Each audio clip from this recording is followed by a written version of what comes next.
안녕하십니까. Good afternoon. 제18차 APEC 미래교육포럼과 I 제20차 welcome you 알코 all 컨퍼런스에 오신 participating in the 여러분 18th 진심으로 APEC Future 환영합니다. Education Forum 반갑습니다. and the 20th 네, International ALCOP 풍성한 Conference. 가을입니다.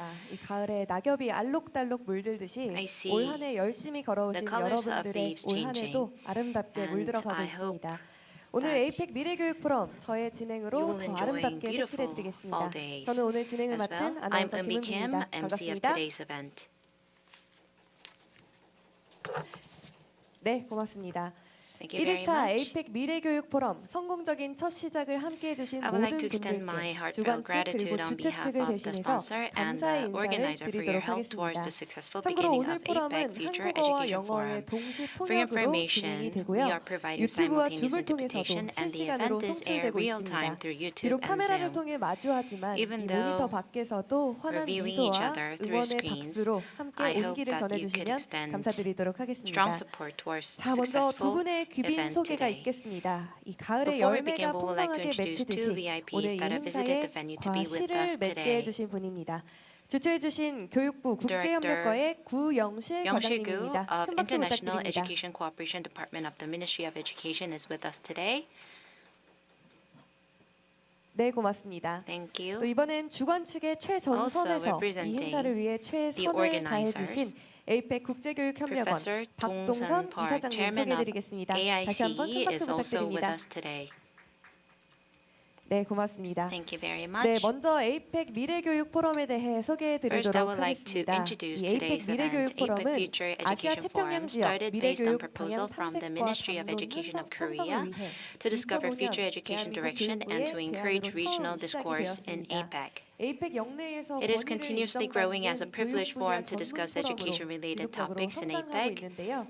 이 매년 APEC and 21개 professionals and 회원국의 teachers of 민관학 21 전문가와 APEC member 교사가 함께 countries 모여서 have 미래교육에 대한 opportunities 논의의 every 장을 year 여는 것은 to discuss 물론이고요. future education 국제교육협력의 and to share 우수 best 사례를 practices 함께 in 공유하고 global 있습니다. education 네, cooperation. 그럼 이제부터 From now on, 본격적으로 제18차 we will now APEC begin 미래교육 The 포럼을 18th APEC 시작하도록 Future 하겠습니다. Education Forum. 네, 본격적인 포럼의 시작을 대한민국 장상윤 With the 교육부 welcoming remark 차관님의 from Deputy 개회사로 Minister 열고자 Jang 합니다. Sang-yun 여러분, of the 큰 박수 Ministry of 부탁드립니다. Education. Please give him a warm round of applause.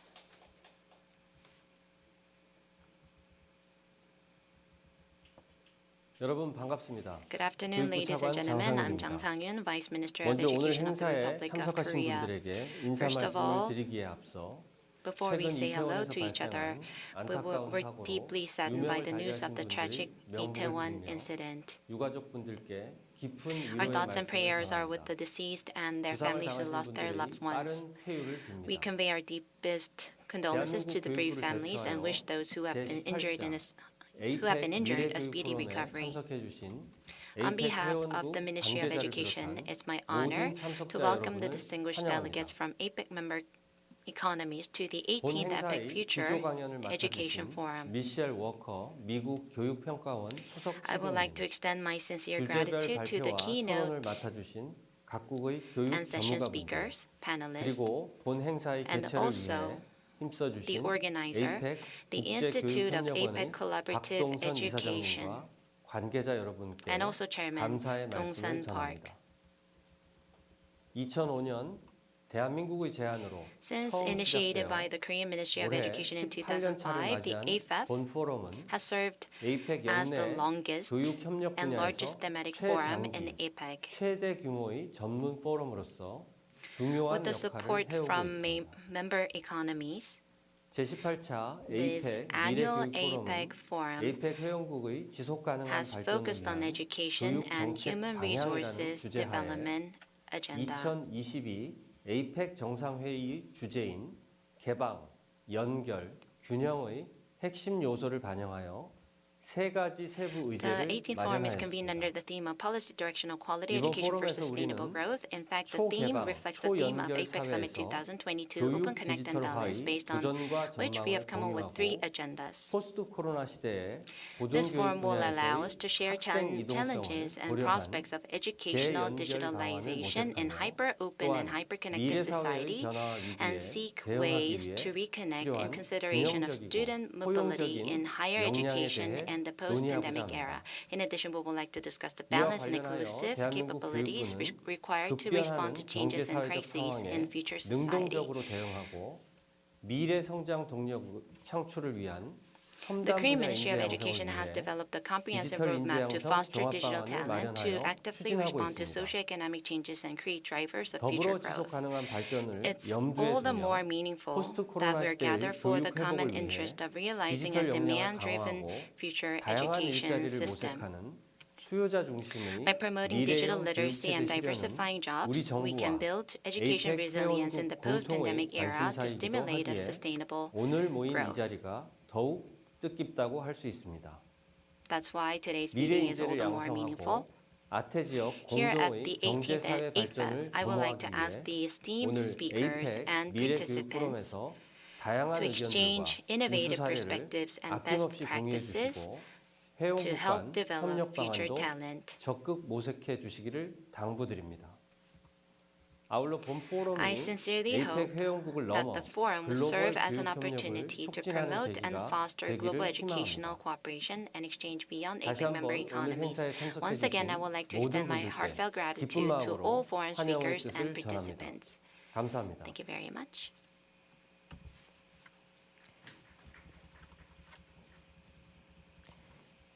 네, 고맙습니다. 장상윤 교육부 차관님의 좋은 말씀 있었습니다. Thank you. 지속 So 가능한 Vice Minister 발전을 Sung 위해 Yun-chang delivered such 포스트 코로나 교육 insightful 회복을 위해 remarks. 애써주시겠다는 말씀해 So 주셨고요. his 앞으로 input 디지털 was 교육 about 역량 how to 전환을 promote 위해서 quality 저도 education for 응원하고 sustainable growth 함께 in the 기대해 보도록 post-pandemic 하겠습니다. and 다음은 enhance 축사 digitalization in 순서입니다. 오늘 education. 포럼을 주관하시고 Now, may 가장 I 많은 애를 invite 써주신 a 분인데요. 본 포럼의 next 주관 speaker, 기관인 Dong-seom APEC Park, a 국제교육협력원의 chairman of the 박동선 Institute of 이사장님의 APEC 축사 Collaborative 말씀을 Education, 청해 which 듣겠습니다. is the host of this international conference. Please welcome him with a big round of applause. Good afternoon. Good morning. Buenos dias.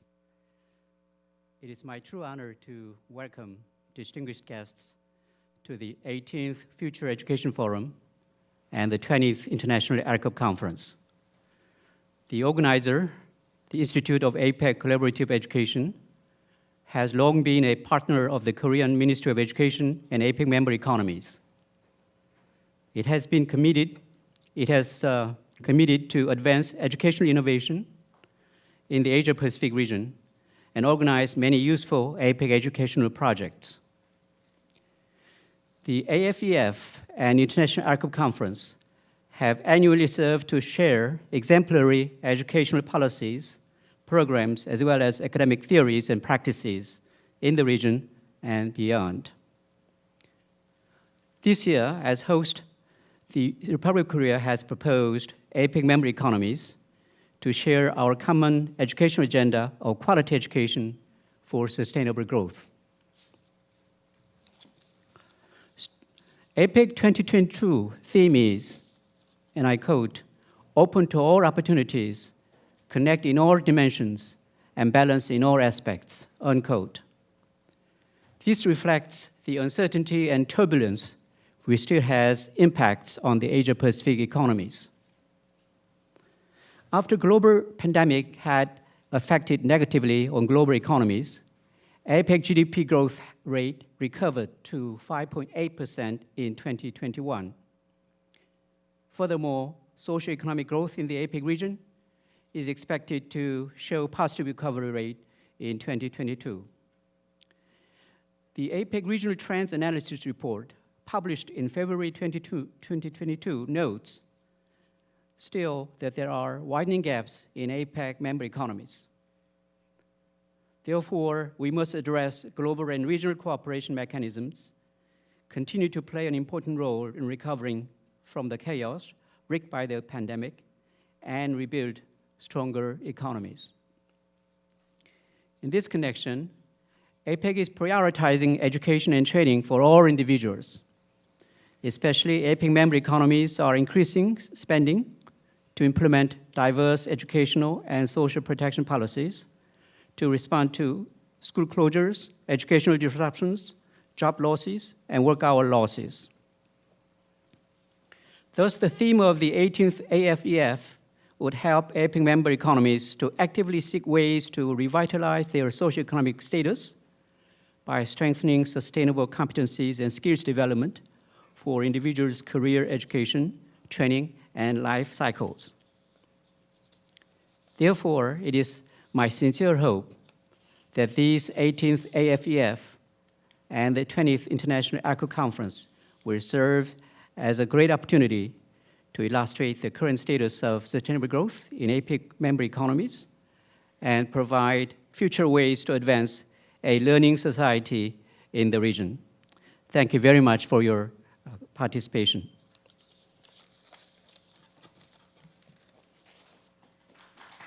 네, 큰 박수 Thank 부탁드립니다. you. Please 네, give a big round of 박동선 applause. 이사장님의 좋은 말씀이 So 있었습니다. Chairman 앞으로 Park 우리 delivers such 교육부가 함께 insightful 포스트 코로나 congratulatory 시대의 remarks. 디지털 전환을 So the 위해서 Minister of 함께 응원하고 극복해 Education 나가는 시기가 will give 되었으면 utmost 좋겠습니다. support in the 네, recovery 다음은 in the 기념사진 촬영이 post-pandemic 있겠습니다. era. 잠시 Now it's time to 참석자분들께서는 have a 앞으로 commemorative photo 나오셔서 ceremony. So 기념사진 촬영에 please all 함께 the attendees 임해주시면 come up to the 감사드리겠습니다. stage for this group 또한 photo 본 ceremony. 방송은 줌으로 So 함께 this 진행이 되고 있습니다. broadcast 줌으로 is 함께 provided 해주시는 on a 모든 Zoom platform. APEC 회원국 So all 관계자분들도 the 함께 사진 APEC 촬영을 member 진행하니까요. relevant 참고해 officials 주시면 will be part of this 감사하겠습니다. group photo 사진 촬영 ceremony. Please make 진행하겠습니다. a reference from this fact. Now we would like to initiate photo ceremony. 네, 오늘 제 18차 APEC 미래 The 교육 포럼 18th APEC 정말 Future 좋은 날인데요. Education 오늘을 Forum 위해서 is being 힘써주신 held on 분들이 such a 굉장히 beautiful 많습니다. day. 오늘 이 날을 위해서 Many 기념사진 촬영 officials have 진행하도록 provided utmost 하겠습니다. support for making this event a reality, and this photo ceremony is honoring such endeavors.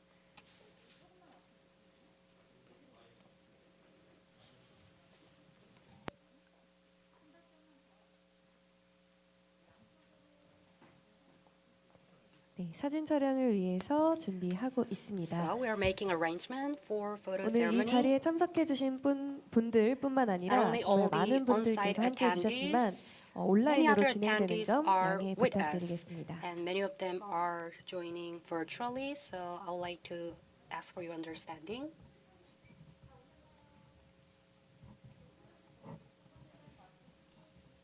네, 마스크를 착용한 So 상태에서 on the first 사진 round, 촬영 we 첫 번째 will 촬영 be wearing 진행하도록 our mask. 하겠습니다.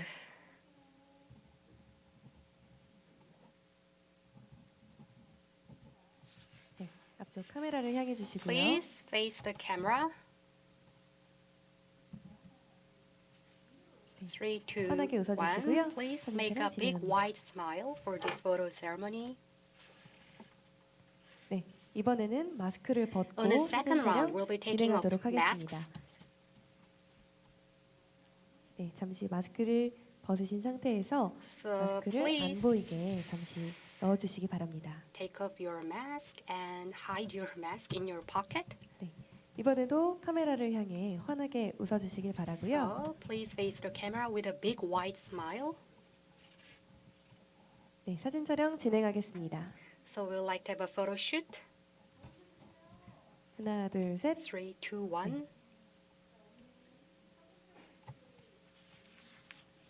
네, 화이팅 한번 외치면서 So we'd 사진 like to 촬영 have another 마무리하겠습니다. round with 하나, 둘, whiting. 셋. 화이팅! 3, 2, 1, fighting. 네, 고맙습니다. Thank you 다시 for your 한번 cooperation. 축하의 박수 부탁드립니다. Please give a 네. big round of applause. 이렇게 많은 분들께서 함께 기념사진 촬영까지 So 함께 many 해주셨고요. attendees are just done with 계속해서 this 행사 commemorative 진행해 photo 보도록 ceremony, and I would like to move on 네, to the 이렇게 next 성공적으로 session. 사진 촬영을 통해서 So we 시작을 successfully 해보았으니 conclude 앞으로도 this photo 계속해서 ceremony. 이 좋은 Then 기류 이어갈 것 we 같은데요. would like to 네, carry on 이번에는 this 이어서 good 작년도 spirit. APEC 미래교육 포럼의 하이라이트 영상을 We would 시청해 like 보도록 to 하겠습니다. take a 네, look at 함께 the highlight 보시겠습니다. video of 2021 APEC AFEF.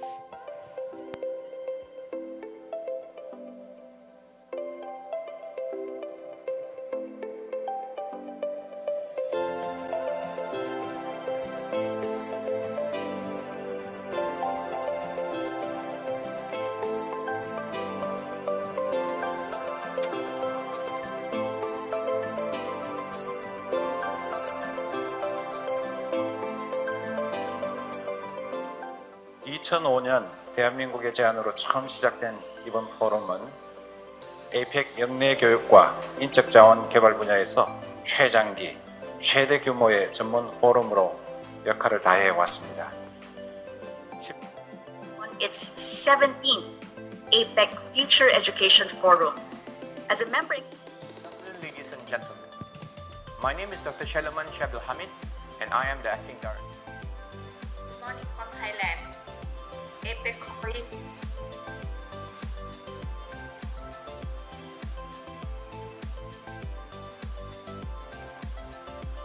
Good morning to some of the participants online. Thank you. Right to education for adults equate to learning anything. It's a major question from a legal. I explain social and economic environment for lifelong vocational education in Korea. Uni Park at the Department of International Office Administration in Ewha Women's University in Korea. As jobs change, they will require more skills. Foundation skills, ICT skills, problem-solving skills, all kinds of skills. And Our honorable speakers are Professor In Tak Poon of Newbo National University. 네 번째는 change into online education system입니다. 즉 온라인 교육 시스템으로의 변화가 급속히 변화를 하고 있습니다. 그래서 레귤러 유니버시티 코스뿐만 아니라 산학협력, 인더스트리 유니버시티 코퍼레이션 부분에서도 많은 진전을 이뤄낼 수 있는 커다란 여건 변화가 이루어졌다. The TAFEs government run originally for trade and technical skills. Good morning, good afternoon, everyone. Thank you for the moderator and thank you for all the three presenters. My name is Soyeon Lee, a program specialist. What ALCOM and ALCOP are. APEC learning community. Our purpose is for the promoting a global mindset through subject-based. Next, the students will upload their pretend Instagram posts to the online book creator called StoryJump. Korea and Thailand have very similar education systems. I'm very glad to be here with you. It's my second time to participate. Enjoy the activity. They can use English language to communicate with the partner. Through special event, through collaboration, through Zoom meeting. Can you guess how? Yes. In this webinar, various information about Indonesian culture, language. This project brings many positive impact either for student, teacher, and the school and patient. APEC project is for communicating with international students through Zoom. So we had the first ALCOP virtual workshop on August 31st. In this first virtual meeting, all of us agreed upon conducting weekly meetings so that we can be able to maximize the whole cultural exchange. Here are some of the features of the participants' activities, in which we will get the teachers to be trained, and later on, these teachers will pass down the information to their students through their own unique approaches.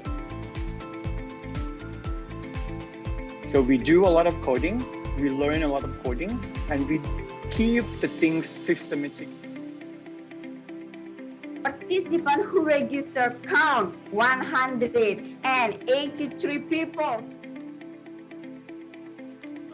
As school leaders, we gain a lot of knowledge and information from our fellow. The APEC School Leadership Program changed our school curriculum. So teachers need navigators for the global education cooperation. I think this is very familiar with the Korean and Malaysian teachers because we have been Research project, and we covered total 7 economies, including have a long-lasting partnership in the field of IT education. Open zero, and please stay at the home. If you can see, it's not just about making a business. I'm confident that our in-depth discussions from the forum and conference will enrich APEC's educational community.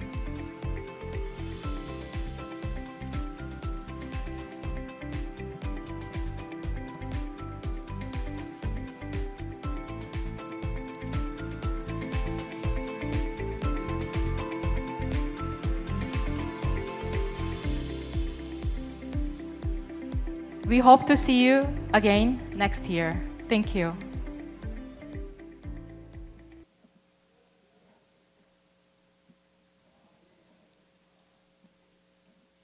네, 하이라이트 영상 함께 시청해 We enjoyed a 보셨습니다. highlight video 작년에도 from 역시 last year's 많은 분들의 event. 관심과 애정 속에 성공적으로 Thanks to 개최할 수 many 있었던 people's 것 support, 같습니다. I think we could 작년에 have a 성공적인 개최를 successful 위해 온 event. 마음과 정성을 And I would like 다해주신 to 모든 extend my 분들께 다시 한번 heartfelt 감사 gratitude to 인사를 드리면서 that have 작년에 contributed 이어 to 올해도 last 의미 있는 year's successful 시간들로 event. 채워지기를 And I hope 소망합니다. that 네, 그럼 this year's 지금부터 event will also be APEC 회원국의 지속 successful. 가능한 발전을 And from 위한 now 교육 정책 on 방향이라는 educational 주제에 대해 policy 기조 강연을 듣고자 direction 합니다. for sustainable growth of 기조 APEC 강연자이신 member 미국의 countries, 교육평가원 마이클 워커 심리평가 책임님을 Mr. Dr. 소개해드리겠습니다. Michael Walker will be introduced as a keynote speaker. Good afternoon. My name is Michael Walker. I would like to thank the Korean Ministry of Education and the Institute of APEC Collaborative Education for inviting me to speak at this 18th APEC Future Education Forum about lifelong learning. My background is in psychology and measurement, so I will approach the topic from that perspective. I want to focus primarily on the individual, especially in relation to a larger community, and how to give the person the best tools to become a lifelong learner. I hope that in the process, I can share some ideas with you that will inspire you in your own work. Last month, I visited the Republic of Korea for the first time. It is something I had wanted to do for many years, and it made a lasting impression. I found the country to be a clean, safe, and welcoming community. I was even more impressed because I was clearly an outsider, yet people treated me warmly. I will return to these ideas later. Right now, I want to talk about a lifelong learner. He did not go to college. He only had a high school education. After high school, he joined the United States Air Force, where he was a weatherman in the early 1950s. After the Air Force, he got married and started a family. He settled in the southern United States. This was a difficult time in America, especially in the South, with few opportunities for Black men. He got a job as a janitor. He knew he could not support his family on a janitor's salary, so he took a correspondence course in draftsmanship. After successfully completing the course, he was able to get a job as a graphic illustrator making drawings for user manuals. Some years later, he had the opportunity to work at sea, locating and repairing transatlantic telephone cables. It was a difficult job that kept him away from his family for 11 months of the year, but it helped him to provide his children with a better life and a better education. In this job, he became very familiar with underwater detection equipment. And this knowledge, along with his background in technical illustration, enabled him to become an oceanographer, making maps of the ocean floor for the United States Navy. By now, he had amassed the knowledge and skills to become a telecommunications expert, traveling all over the world to help developing nations set up communications infrastructures. By the time he retired, he had visited every continent on Earth, including Antarctica. That alone is an impressive achievement for someone who only had a high school education, but an even greater achievement was giving his children the necessary start to become successful in life. Every one of his children went to college, and his youngest son obtained a doctor's degree and is privileged to be able to speak to you today.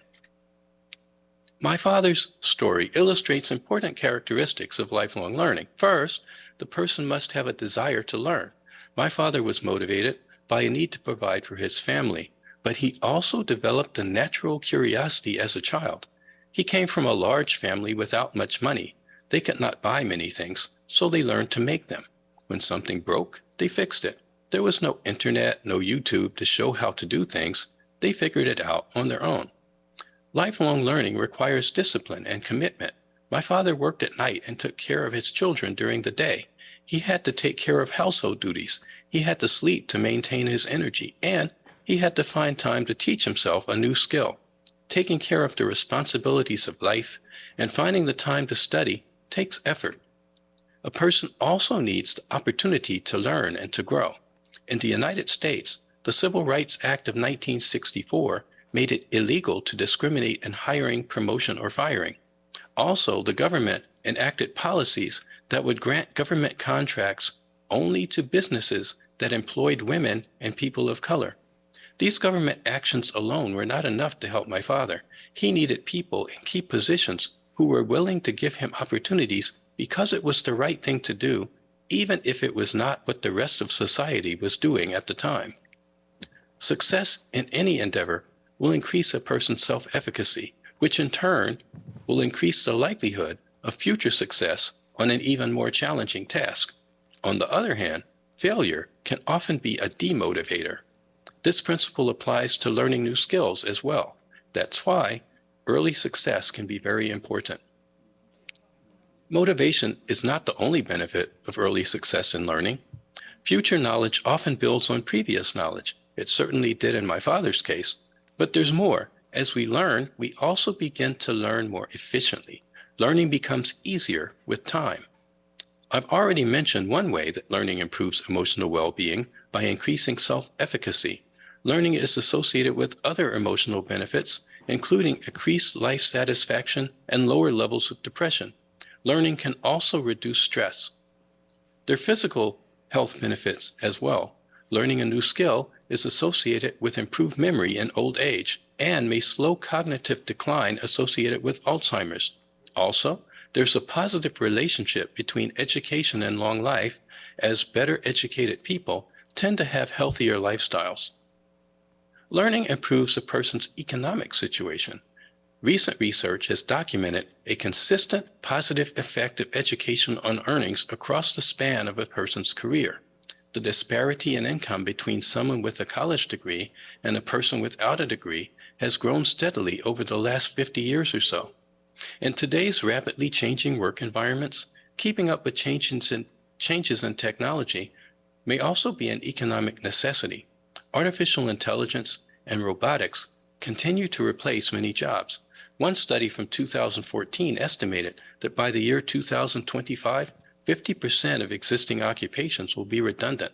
At the same time, technology has been creating new jobs. As new jobs replace old jobs, workers will need to reskill to remain relevant in the market. A well-educated population also benefits society as a whole. For example, a recent study estimated that if everyone in the United States were literacy proficient, annual income would increase by $2.2 trillion. Learning is generational. What I mean by this is that the parents' learning improves their children's well-being and educational performance. The more educated the parent, the better off the child. That was certainly true in my case. There are clear benefits to lifelong learning. How do we motivate people to want to learn, and how do we facilitate this process? One theory of motivation was proposed by Abraham Maslow in 1943. He believed that there was a hierarchy of needs through which each person must progress. Before a person will be motivated to satisfy any given need, the previous needs in the hierarchy must be satisfied. A recent survey investigated the hierarchy of needs across the 4 major regions of Asia. The research found that the lowest level needs are being healthy, affiliation with family, and feeling safe and secure.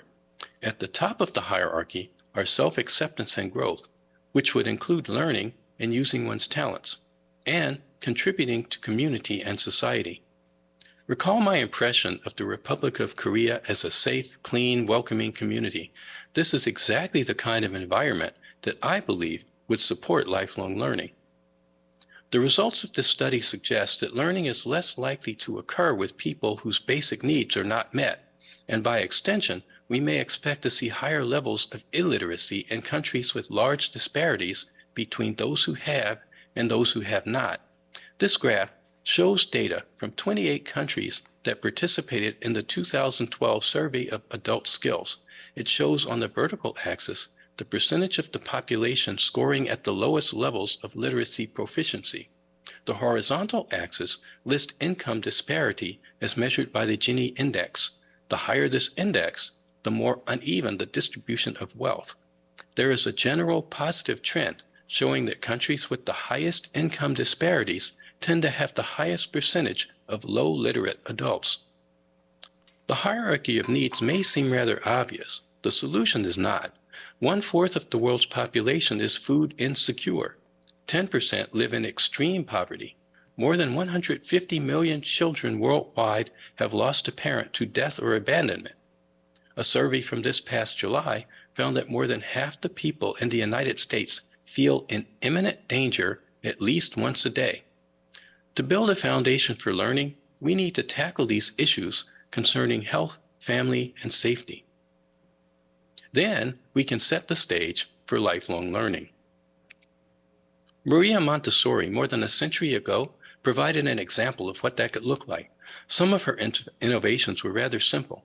Make the entire room child-friendly with child-sized furniture and accessible materials, provide reachable learning materials, and give children freedom to choose their own materials. And it worked. The children exhibited concentration, focused attention, and spontaneous self-discipline.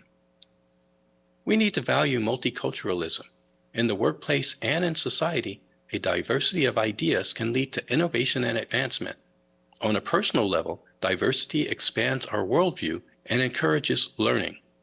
I recently saw a 2016 presentation by Dr. Yonghwa Ki from the National Institute for Lifelong Education. She talked about the multicultural education policy in the Republic of Korea. A three-pronged approach supports families, provides multicultural preparatory schools, and includes community outreach. Finally, teaching and learning materials reflect a multicultural and a multilingual perspective. At ETS, we are developing culturally responsive teaching, learning, and assessment techniques. Culturally responsive education takes into account the background characteristics of the students, their beliefs, values, and ethics, their lived experiences, everything that affects how they learn and behave and communicate. The lessons and the assessments are personalized to fit each student's characteristics. The students have the flexibility to choose the format of learning and the mode of response that works best for them. My colleagues and I developed 5 principles backed by research that we deem necessary for fostering cultural responsiveness in education and assessment. First, we need to share power across all concerned parties, students, parents, teachers, and administrators. We need to include them in all stages of the education process, from curriculum design and development to monitoring the consequences of assessments and their uses. We should foster engagement and belonging for students. Let's design activities that they enjoy and that encourage them to learn. We should expect that all students have the potential to perform at high levels. We should maximize flexibility in students' activities and in how they demonstrate what they know and can do. And we should use students' linguistic, cultural, and ways of thinking as strengths rather than weaknesses. For example, we should value the multilingual student's ability to speak more than one language, rather than punishing the student for not being able to speak the national language as well as others. Opportunity to learn refers to the set of conditions and resources in schools that enable students to learn.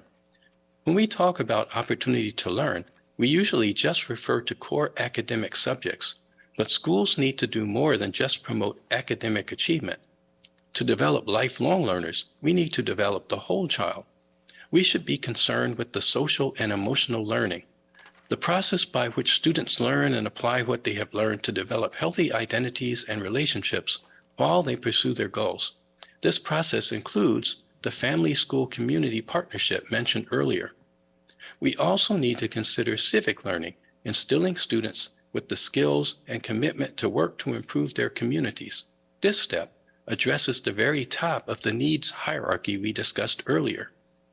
ETS researchers are working to align the social and emotional learning and civic learning frameworks to generate policy guidance that conceptualizes opportunity to learn with these 2 concepts in mind.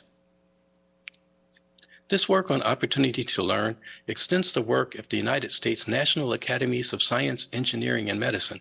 The academies proposed a set of indicators of educational disparity that cover opportunity in terms of access, curriculum, school climate, and discipline.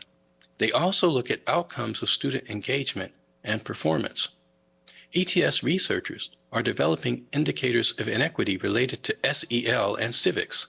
This work is crucial because part of empowering stakeholders involves monitoring the effects of our curriculum assessments and policies on different groups of people. Even if our intentions are good, we may still harm someone. When we see differences among groups of students, we need to make sure that the differences are not the unintended consequences of our actions. We have a long way to go, but we do this for our children's futures. And I thank you very much for your time and your attention. 마이클 워커 박사님, Dr. Michael Walker, thank you very much for your insightful presentation. Thank you. Then we'd like to move on. Like mentioned, Dr. Michael Walker from ETS delivered such a wonderful presentation. Then on the same spirit, we'd like to have a panel session. So we are joined by Chairman Dong-sun Park and Mr. Hae-moon Chung, former Secretary General of the ASEAN Korean Center, and Dr. Jung-taek Lee, a former lead shepherd, APEC HRD Working Group. Please welcome them with a big round of applause. 마이클 워커 박사님 다시 한번 Thank you, Dr. Michael Walker. 감사드립니다. 워커 박사님은 개별 학자 모두가 일정 수준 이상의 You mentioned that 받는 것이 매우 중요하다고 it was important to ensure consistent level of education for all members of the society, and he also mentioned that in the fast-changing society, utilizing of skills would improve job-seeking capabilities and the level of income. And he also mentioned that new skills will contribute to mental and physical well-being. Against the same backdrop, I would like to ask a question to Mr. Hae-moon Chung, former Secretary General of ASEAN Korea Center. You spent the past 34 years in Asian and European continent as an ambassador and foreign diplomat, and he is very knowledgeable about the socioeconomic situation overseas. And as a result, he may contribute a lot to development of educational policies in APEC region. 기조 강의해 주신 워커 박사님의 새로운 기술 획득이 So, 고용 가능성과 소득 향상에 Dr. Walker mentioned that adaptation to new skills would have direct impact on job-seeking capabilities and income level. For instance, if APEC members fast respond to the changes in the world, have you detected such a change in APEC countries? And the second question is, we are seeing an increased level of cooperation between APEC countries, and to this end, various global institutions are being created, including ASEAN Summit, and I would like to listen to your opinions on this, because importance of partnership is being enhanced, and I would like to listen to your experiences in this regard. Thank you very much. I think there is a causal relationship between the two. We can tell that adaptation of new skills or acquisition of new skills may have an impact on income level and job-seeking capabilities, and we may say that there is a direct impact from the former to the latter. And while preparing for this panel discussion today, I haven't put much thought into cooperation in the area of education, but I think cooperation in the educational sector will help us better recover from the recent pandemic. And through cooperation in the educational sector, I think such a cooperation may make a significant contribution to recovery from the pandemic. And Dr. Walker, I agree with what Dr. Walker just suggested. I could resonate with his concerns. Recently, less than 1 month ago in October, there were 3 important international forums held in the area of education. First, ASEAN Educational Minister Forum and ASEAN +3 Educational Ministers Forum was held. And East Asia Summit Education Ministers meeting was held. In all those 3 meetings, through transformation in the educational sector, we talked about ways to overcome the current pandemic through transformation in the educational sector. According to the recent reports, because of the pandemic, the crisis in the educational sector has exacerbated. Therefore, transformation in the educational sector and introduction of cutting-edge policies would matter. Those were the things that were talked about during those 3 meetings. And today, I would like to talk about the things that have been discussed during those 3 meetings because some of them were relevant to Dr. Walker's speech. First of all, in ASEAN countries, to overcome the pandemic, a comprehensive recovery framework was introduced, and the most essential element of the framework was to increase the speed of inclusive digitalization. We have to find ways for cooperation, further cooperation. That was what was discussed during the meeting. And we suggested that we have to prioritize digitalization of the educational sector to that end. And digital skills and digital literacy should be enhanced for youngsters.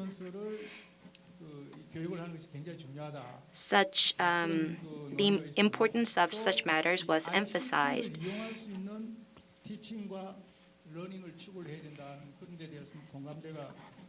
And the importance of digitalized teaching and learning was emphasized.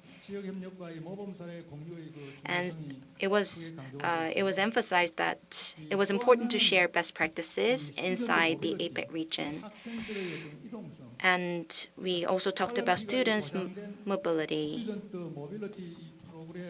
While ensuring quality of education, we talked about ways to introduce relevant initiatives within the region. And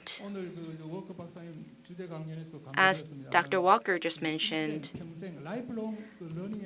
lifelong learning and education, the importance of lifelong learning and education was emphasized, and I could resonate with that. Last September, during UNESCO World Conference,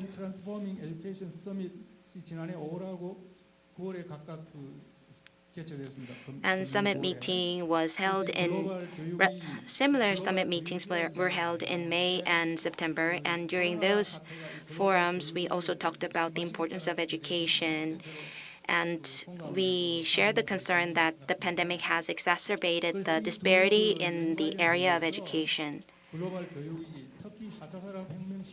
Especially in the area of fourth industrial revolution and pandemic, it was important to introduce inclusive education. And to that end, we talked about the need to promote educational transformation. And with regards to UN SDG, the 4th goal is to ensure quality education. So to achieve the 4th SDG, 14 countries, ASEAN +3, expressed their strong support towards achievement of the 4th goal. And against this backdrop, Korea is focused on global citizenship education, and it was received highly by the participants in those forums. And as you know, there's a thing called TVET, which concerns vocational training as well. And here, through the network to share knowledge, were contributing a lot to development of the TVET framework, and such support and contribution was well received by the participants. And through teacher and student mobility program, we can bridge the gap in terms of technology, and our contribution to that end was also well received. And also, during the pandemic situation, the face-to-face class participation rate has reduced a lot. And therefore, it was important for us to ensure a safe learning environment. And we talked about ways to recover from learning losses. It was one of the most important issues that was emphasized. And to address these problems, all countries inside the region should cooperate. That's what I want to mention. And according to UN Human Rights Declaration, the right for quality education was considered human rights. So it is firmly rooted in UN Human Rights Declaration. I would like to say that. And during the ASEAN plus 3 education minister meeting, similar issues were dealt with and discussed. And through Cyber University project, Korea was contributing to the region, and it was well received by the participants of the meeting. And also, it was important to ensure mobility of Asian countries inside the region, and Korea's contribution was also well received in this regard. And next, with regards to the second question, in East Asia, we're carrying out educational programs and activities, and against this backdrop, the importance of collaboration and the importance of partnership should be emphasized. And as was mentioned by the moderator, if you take a look at the East Asian situation,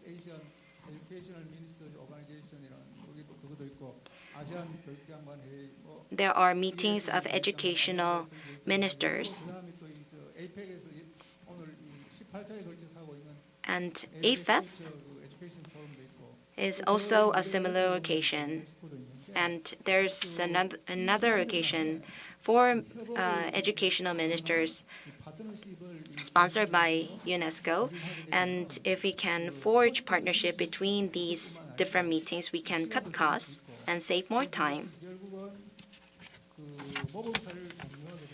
And we could share best practices and experiences.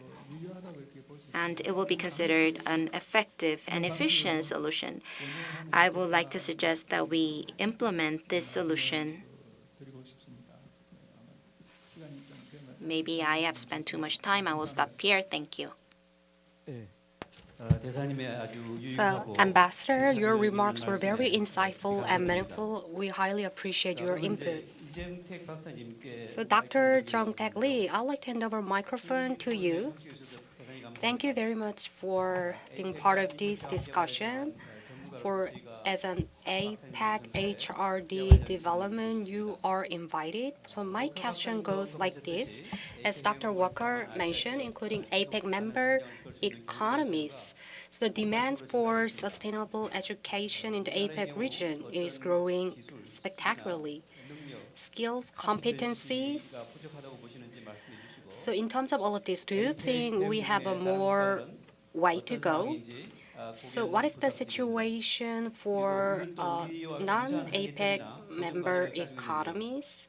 So do they have similar challenges and tasks just like the Republic of Korea? We need to develop HRD. There are many scenes overlapping. For example, IT experts are in such a strong demand by corporations. However, universities find it challenging to develop and nurture such talents. And how do we cope with such challenges? So would you elaborate on how to tackle such challenges? So doctor, please. Very critical and very important questions. since I firmly believe it is a wonderful interpretation, so I'd like to speak in English. In answering to the remarkable two questions, and I have to say that overall, I want to be very critical though, because the first speaker and my colleagues answering to your questions are quite rather in a positive way. So to balance it, so let me allow for it to be very critical though. And in HRD in Republic of Korea, in general, so far have been quite a lot praised by globally. But so I think it's to provide you with this very critical and points to all of you. I think this is quite balanced way. In the Republic of Korea, following weakness can be observed. 5-year-old low children's active immersion experiences are rarely observed by their parents. Children's talent germs are rooted there. Parents ignore this and forced their offsprings only to concentrate themselves on teacher-led one-way teaching. To that extent, children's creativity have lost its chance for brushing up. Republic of Korea today is facing both phenomena of government failure and market failure too, where deregulation should be in, regulation is on, and vice versa. Notorious cases are in the public sector, where universities are.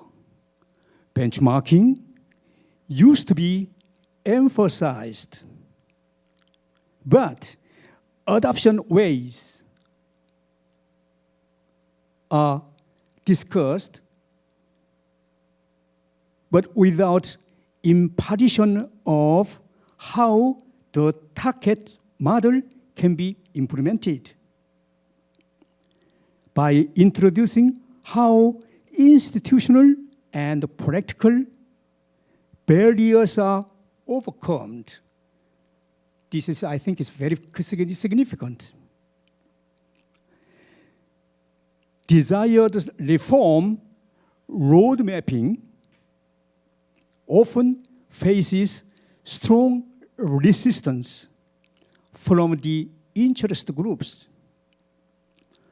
Strong labor unions are one of them. Union leaders resist not because reforms are real rational. They seem to be afraid of losing their long-time vested interest and rights.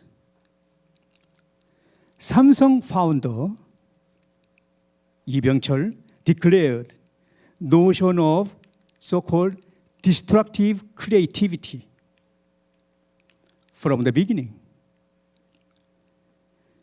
To his employees, he claimed, destroy everything, but except for your wife.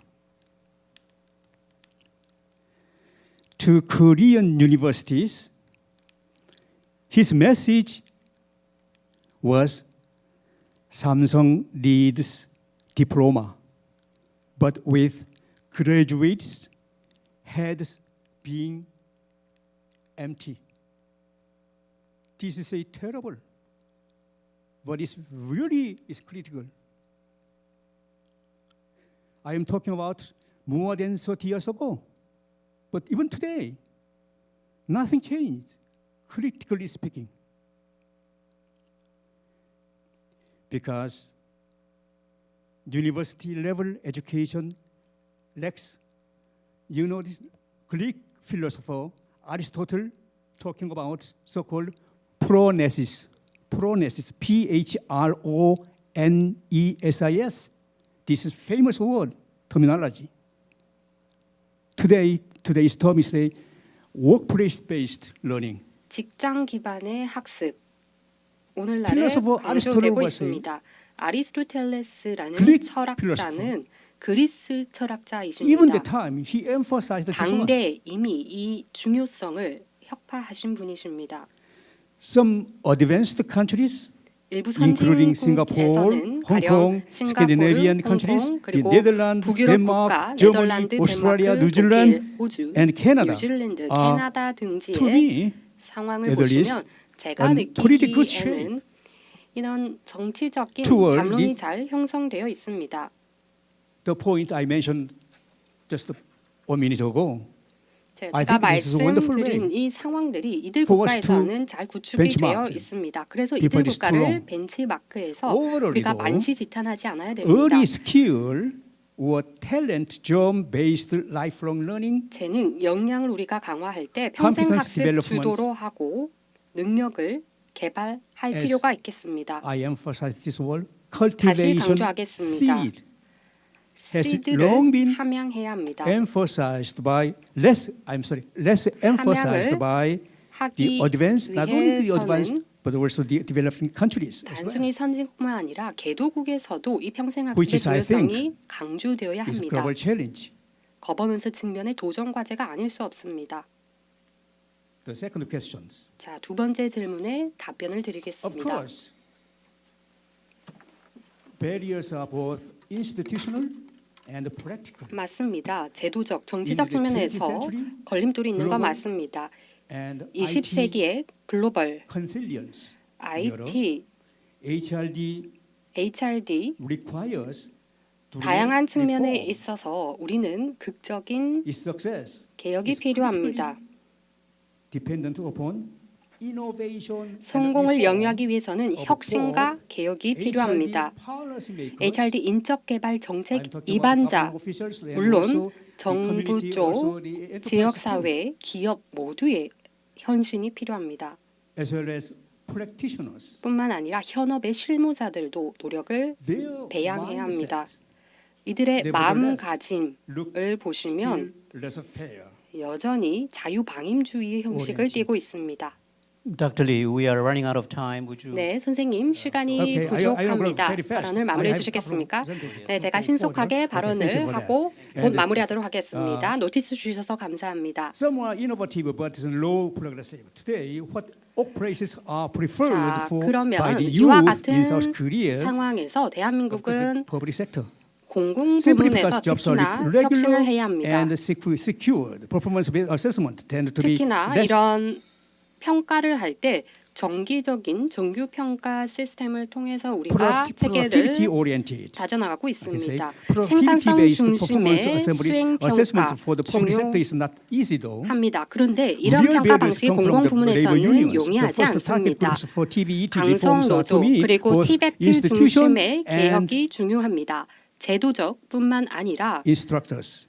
그리고 이런 Both 인스트럭터, laissez-faire and 강사 sticking to 측면에 their 있어서 vested interest and 이건 rights-oriented 관행이 stance 도입되어야 keeps 합니다. them into less attitude. These attitudes. 그리고 Both the government and the 학생들에게도 universities 좀 더 should learn from 촉진하는 the 환경을 venture business today. 만들어줘야 합니다. Venture firms in Silicon Valley 벤처 기업들 실리콘밸리의 현황 보시면 어떠십니까? 대한민국의 판교가 제2의 실리콘밸리입니다. 자체적인 스쿨링이 진행되고 있습니다. 일과 학습이 각기 도생하는 것이 아닙니다. Production of IT experts IT 전문가의 양상 그리고 인하우스 중심으로 진행되는 부분도 보이고 있습니다. 중요한 것은 이런 개발 개발 과정에 있어서 Ministry of 이들 Education should 주도로 adopt 정보도 할 필요가 incentive-oriented 있겠습니다. university renovation.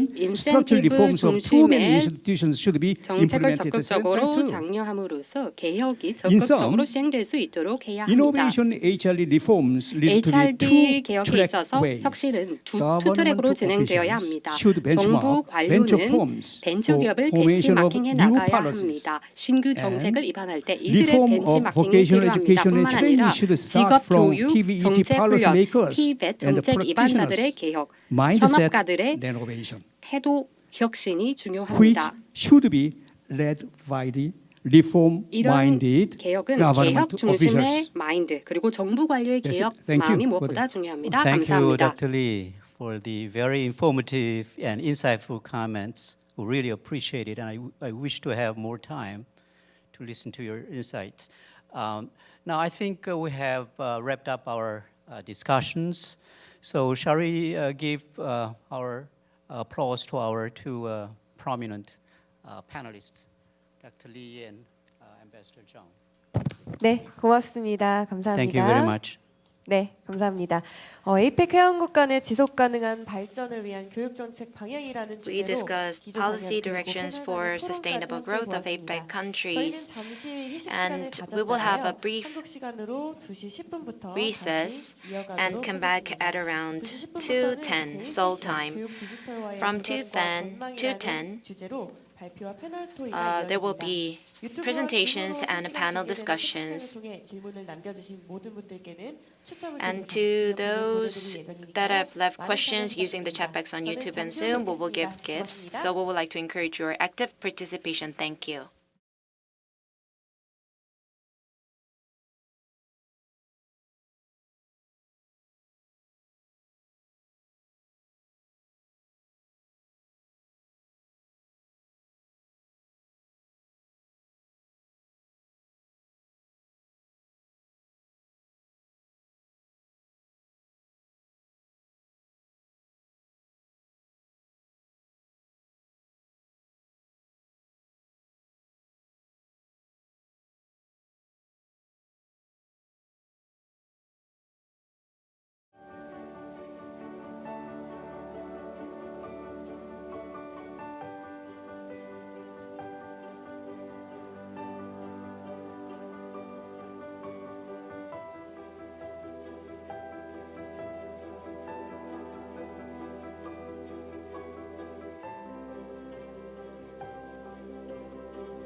네, 기다려주셔서 감사합니다. Welcome back, everyone. 그럼 APEC Let us begin the 미래교육포럼 first 첫 번째 session. 세션을 시작하도록 하겠습니다.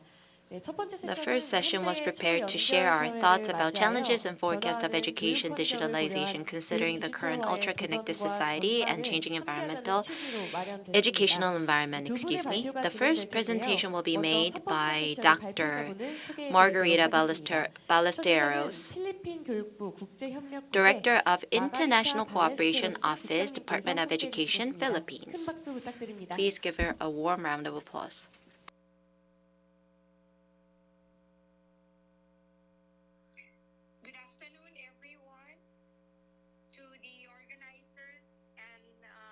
To our good friend in Korea, thank you for inviting the Department of Education to be part of the conference in this trying times.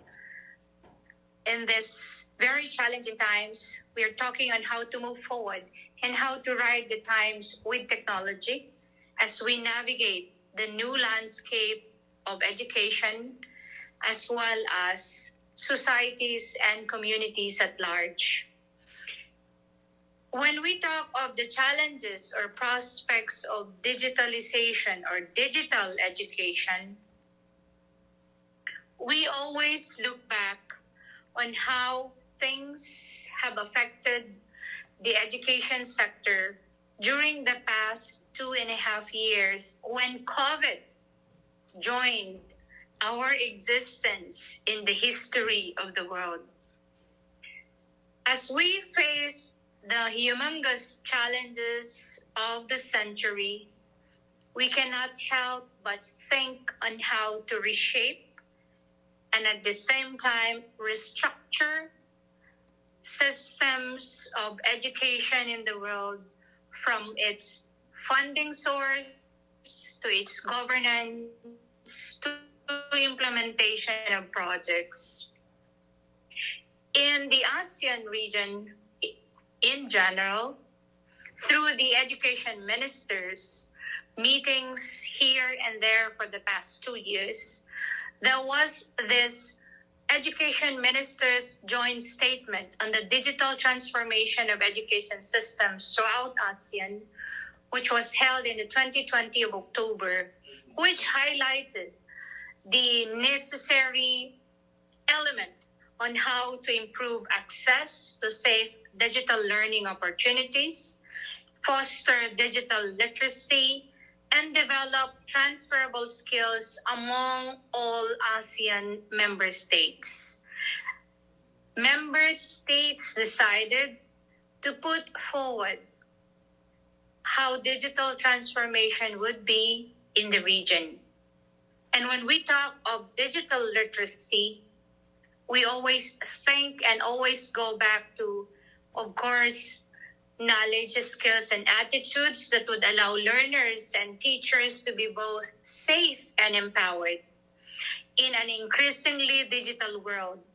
And it is encompassing because it plays its role not only in our social lives, but also make learning through digital solutions effective.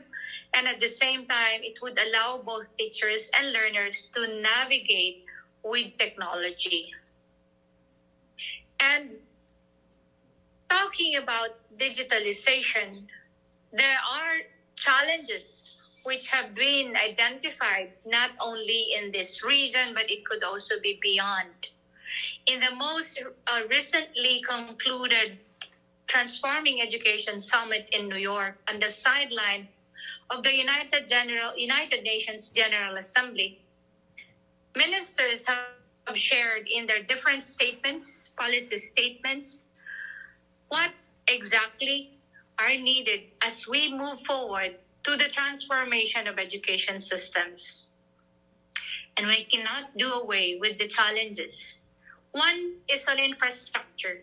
We look at hardware and connectivity that are essential to digitalization, as well as digital literacy and the existing digital divide, where there is still inequality, which has been exacerbated as those who have more access to technology and those who have an advantage to those who do not. Third is an influx of data, and of course, its processing. And the challenge here is not only in the collection of data, but also in its use, meaning analysis. The Department of Education is not spared, of course, of all of these challenges, but we are committed to provide learners with quality basic education, saying to it that education, even at this time of crisis, is accessible, inclusive, and liberating at the same time. And with this in mind, guided with this framework, we have online platforms. And with the online platforms, we have the DepEd Commons, we call it, that serves millions and millions of students or learners and teachers, as well as parents overseas, wherein we also have our learning management systems in place, both digital and the e-learning management system. We have the CAPB, or the digital training, we call it the capacity building for teachers, as well as connectivity projects. Online platforms, when we talk about it, we also have our open educational resources, or the OER, and are prepared by both teachers and experts in the field of education under the different learning content areas. And these are made available as learning resource materials, which could be used by both teachers and learners at the same time. So the topic this afternoon, really, when we are looking at the challenges, would give us an avenue to share as well what are this online stuff that we have here in the region or in this part of the world. So to explain further, when we talk of the DepEd Commons, this came about sometime in 2019, and it was timely when COVID struck the world in 2020. As early as March, we did make use of the DepEd Commons already, which is actually meant to deliver a strategic approach to connect the unconnected by using the open digital or the open educational resources. The DepEd Commons is envisioned to be a constantly evolving portal that provides students and teachers access to free and quality learning resources in sustainable areas. So with the digital platform that we are now into, basically the DepEd Commons goal is really to have teachers and learners actively create original content, improve learning as well. At the same time, with DepEd Commons, it would assist not only the department, but also those parents who we call our OFWs to make use of. And it has evolved. The portal is now supporting additional modalities of the teaching learning process. And with these online platforms, here we have, of course, the learning management system, or we call the DLMS, and as well as what goes with it would be the electronic self-learning modules, which are all meant to help learning take place in the classroom, or even with the blended learning and online learning, which are now in place actually. So with all of these things, with the digital rise, we have to look at the digital training for teachers at the same time. We have to teach them on how to navigate. And here we have our virtual in-service training, or we call it the INSET for public school teachers or government school teachers, and they have become the biggest users. And basically, this is meant to reskill and retool our teachers with the use of technology so that they can also provide a good learning environment, digital learning environment, technologically assisted learning environment for our kids. And for our schools, other schools in the Philippines where we call them as our last mile schools, we have this called Project, the Connectivity Project, wherein each teacher or learner will benefit equal access to technology and also meant to bridge digital gap to provide an inclusive basic education for all. Connecting the remaining unconnected schools will empower the community to blend with currently offerings, technology information, and awareness. And this is basically one of the many objectives of the Digital Rise program of the department. This would mean that students and teachers for the far-flung areas, whether they are separated by the mountains with the water bodies of water, we still get to connect with them. And that is what we call the program on the Digital Rise program, under which is the connectivity project. And aside from the connectivity project that we have, under the connectivity project, we also have the TV-based and radio-based modality. And here, we make it a point that our learners will know how to make use of information technology, media, and digital literacy component as part of the drive in achieving equal opportunity in learning. And with all of this, we have the department pushing the use of technology even in the midst of this disruptive COVID-19 in the picture.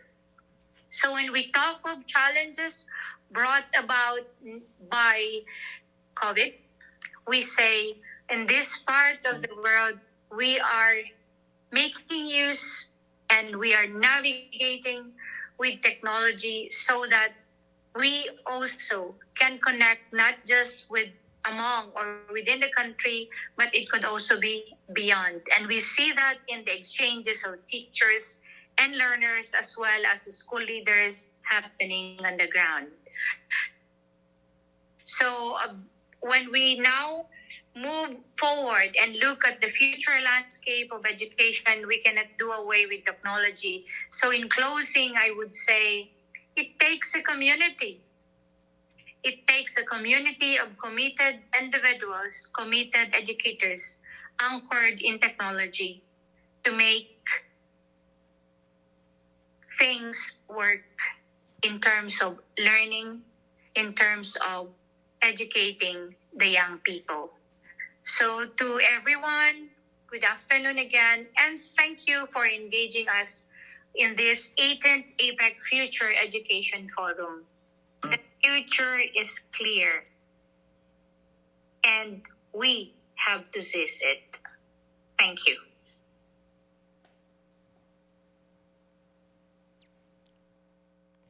네, 고맙습니다. Thank you. Thank you. 마가리타 국장님께서 좋은 발표해 주셨습니다. So Director Margarita delivered such a wonderful presentation.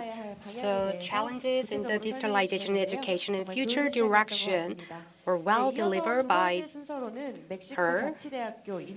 Next, the next presentation will be delivered by Dr. Karna Magardella, General Director of the Language Studies Center from the Autonomous University of Sinaloa. So, Professor, please.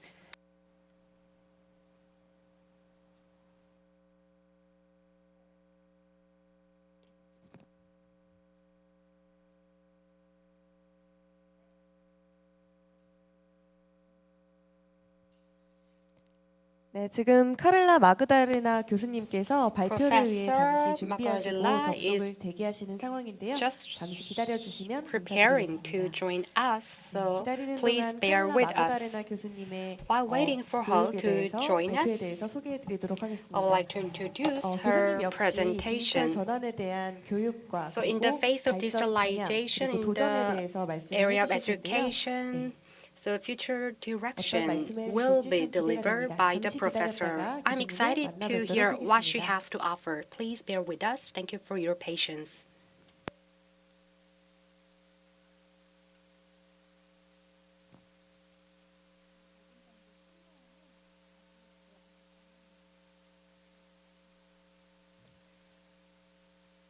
네, 지금 접속 상황이 원활하지 않은 점 So 죄송하다는 we 양해 have some 말씀드리고요. connectivity 잠시 접속을 issue 위해서 with the 5분 next 정도 휴게 presenter. 시간을 We'd like to 가졌다가 have 다시 a 한번 5-minute 교수님을 break 만나뵙도록 shortly 하겠습니다. and 그럼 meet 잠시 the 후에 next 뵙겠습니다. presenter. See you soon.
Welcome back, everyone.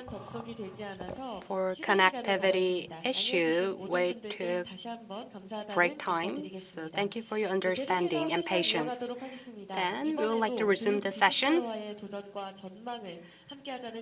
So, challenges and prospects of digitalization in education, the plenary session 1 will be continuing.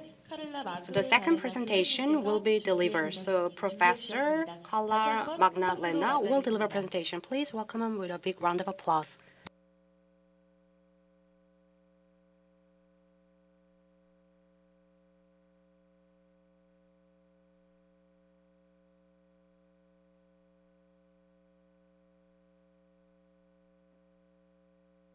Hello, good afternoon, ladies and gentlemen.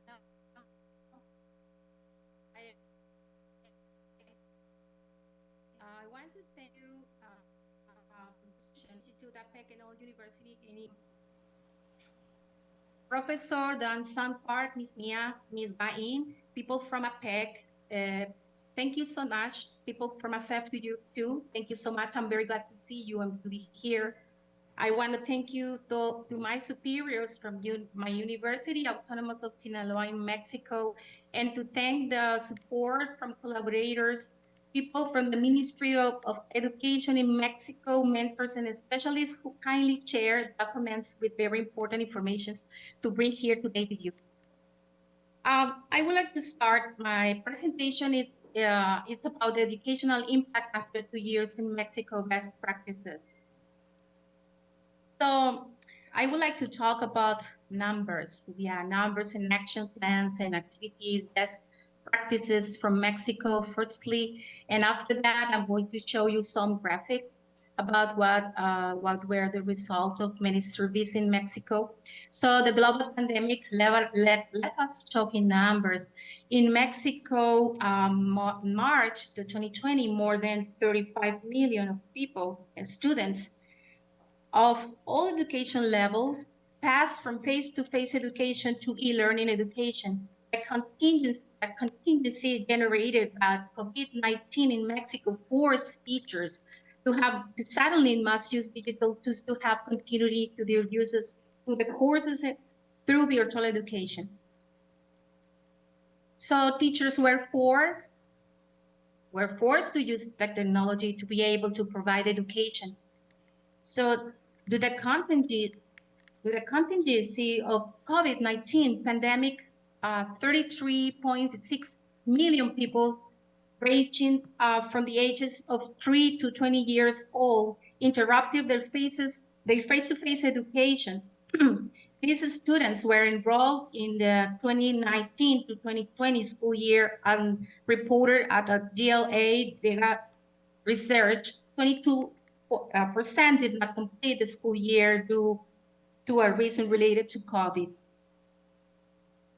So here I'm going to show you some factors, 6 factors of continuity of the substantive functions of HIES, higher education institutions in Mexico, actions of academic continuity with the development of face-to-face content in the distant modality, information technology initiatives to generate platforms and digital resources to continue communication and learning, training and support for teachers in the use of platforms and digital resources, adequacy and administrative capacities and flexibility for schools' procedures and admission processes, adoption of evaluation processes and admission exams in the school calendars, and the integration of research groups to solve the problem arising COVID-19.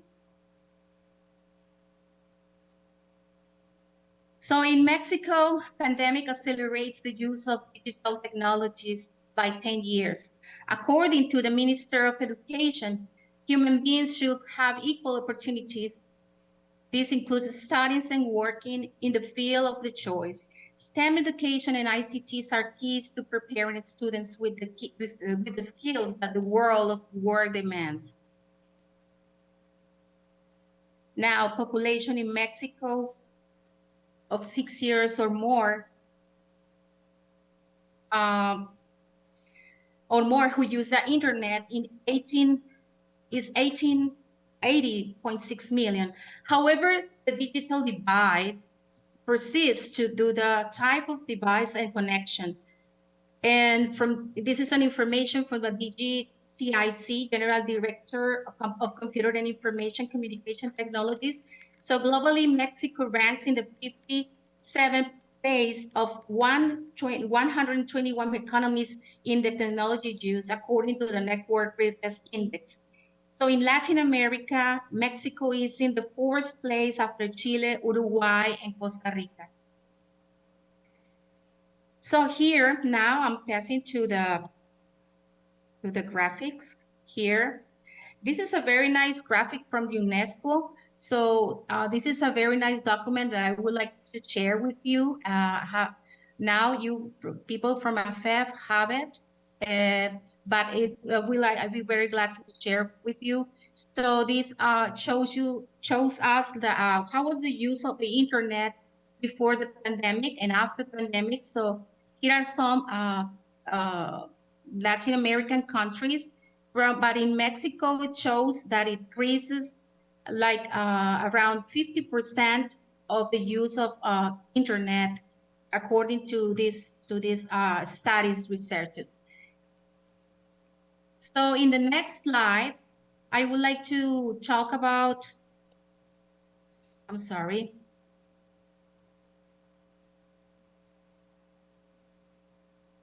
In these nice slides, it says that the devices most used to carry out school activities or to take distance classes in Mexico during the 2020-21 school year by the education. So it says that the most used device was a smartphone and tablet.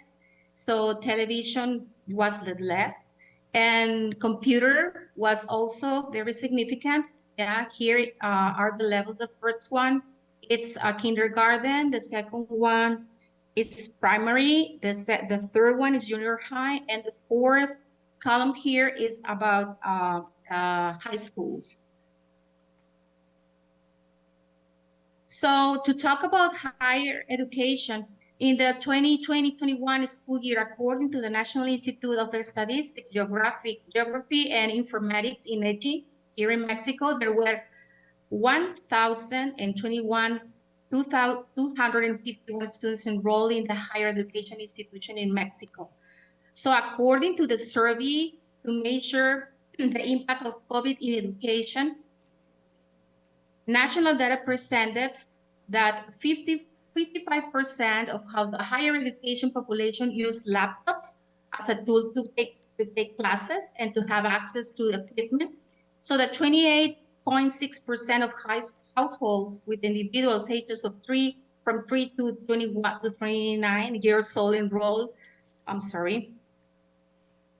in education has to make an additional expense to purchase the smartphones. So the 26.1% has to fire fixed internet service, and the 20.9% to purchase furniture such as chairs, table, desks, or to adapt a place to study. So here is a very nice slide too about what was the most common difficulty that the teachers that face to carry out distance education.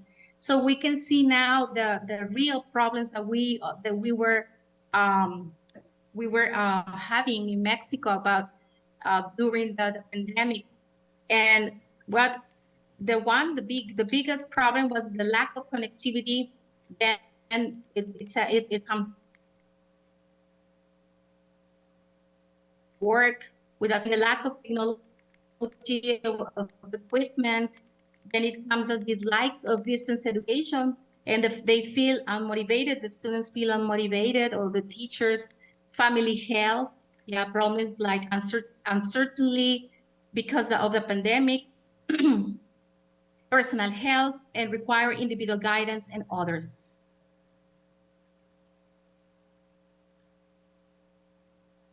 So, we have a very nice survey with 2,519 parents from a very big program that we have, the biggest program in our institution, the biggest program of English for children and teenagers. And these were the answers about the questions about, could you kindly give us a positive comment about the program and the online modality. So really, we were very, very glad to have this nice comments from parents. For us was very, very, very important to have their answers, because parents now became more important than they was before the pandemic. So it says, yes, we very nice. I'm going to translate you the Spanish here that says here, a good disposition. Thank you very much. I really appreciate your effort. Very punctual. Or so here I'm going to show you about what are the devices. We did another survey about the devices for children. We were asking parents about what were the devices the children were using.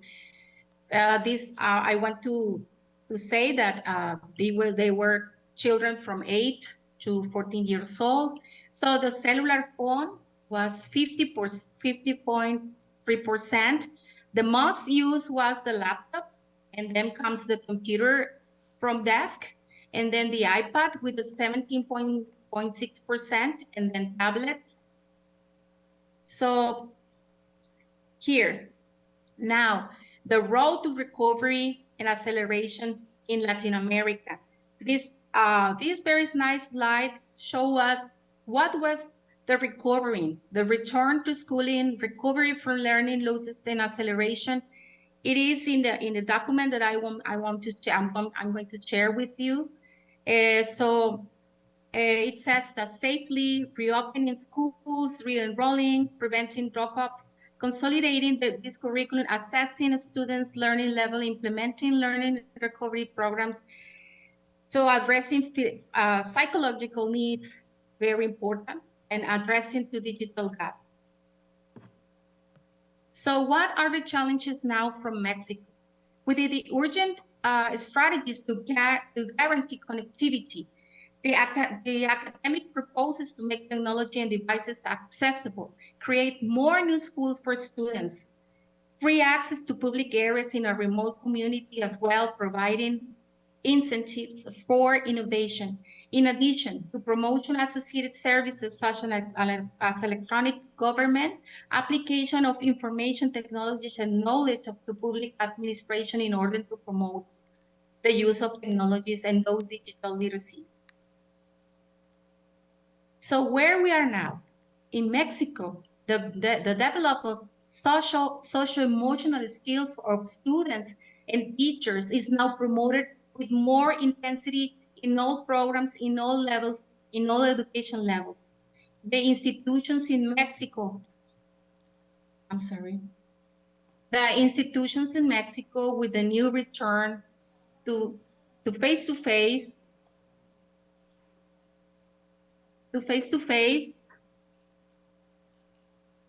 place greater emphasis on the development of values, paradigm shifts in the areas of growth of consciousness, mental health, empathy, compassion, knowing how to adapt the new environments, understanding the challenges of the new generation, which is very important to understand the millennials, where the role of the leaders have changed, so they can reconfigure. Now we're moving towards these environments. VUCA to BANI environment is a concept proposed by these anthropologists and futurist Jamais Casio. They call the new normality. We come before pandemic, we were VUCA, the modality, uncertainty, complexity, and ambiguity, and BANI, we're moving to BANI, to bright, brittle, anxious, nonlinear, incomprehensible. So the emotional part is equated with the economic part and the spiritual part with the functions that a person performs in the world. Now for Mexico, for Mexican positive emotions, I can say I feel that, and I can say, I'm truly say that positive emotions are fundamental in the learning process. So here are some, these are the documents that I'm gonna show you. I was taking most of the information from these very important documents in Mexico. This one I'm presenting is from the Minister of Education, Higher Education. And I have another research, it's called Distance Education Technology and Connectivity. And also these 2 years after saving generation from the UNESCO, UNICEF, UNESCO, and the World Bank. So I will be very glad to share with you because it's very actual information. So thank you very much. Thank you very much for listening. This is my email, carlasesena@was.edu.mx. So any question, any request, any document that I will be very glad to share with you. Thank you, thank you, thank you.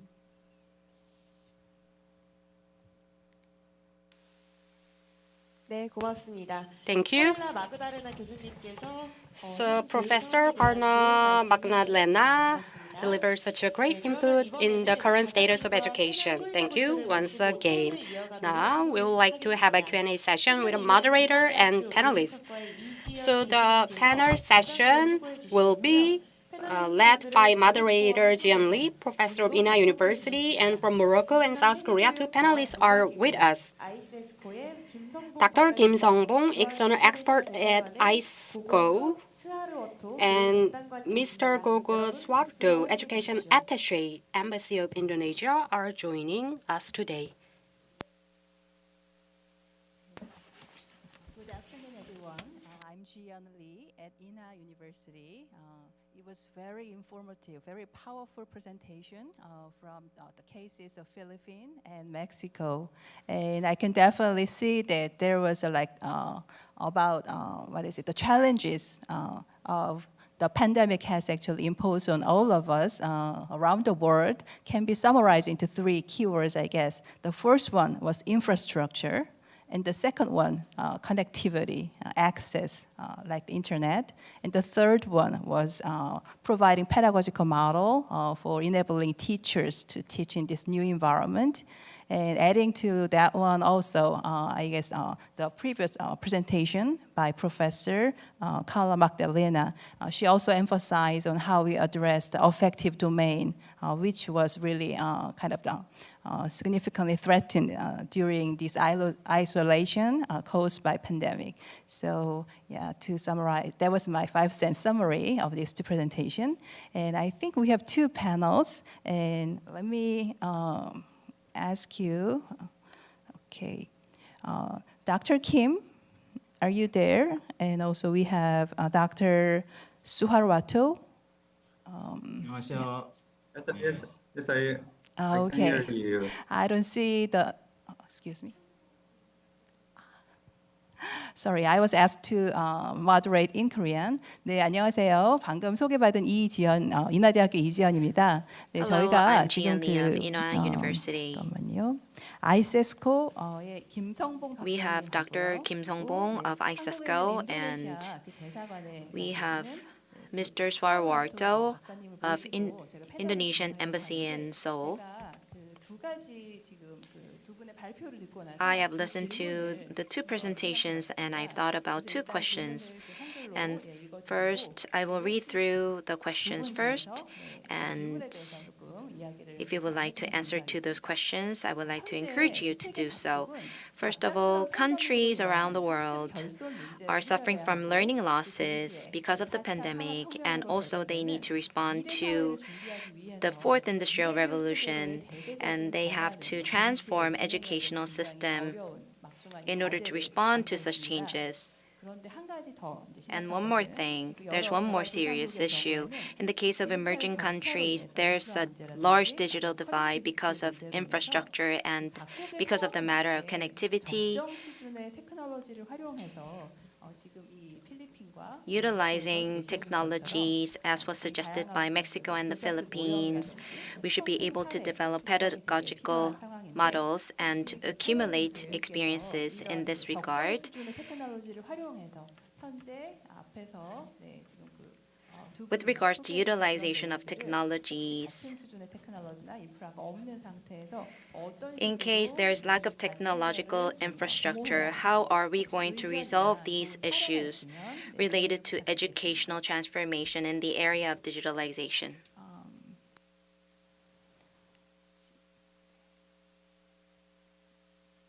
Do you want me to repeat the question, or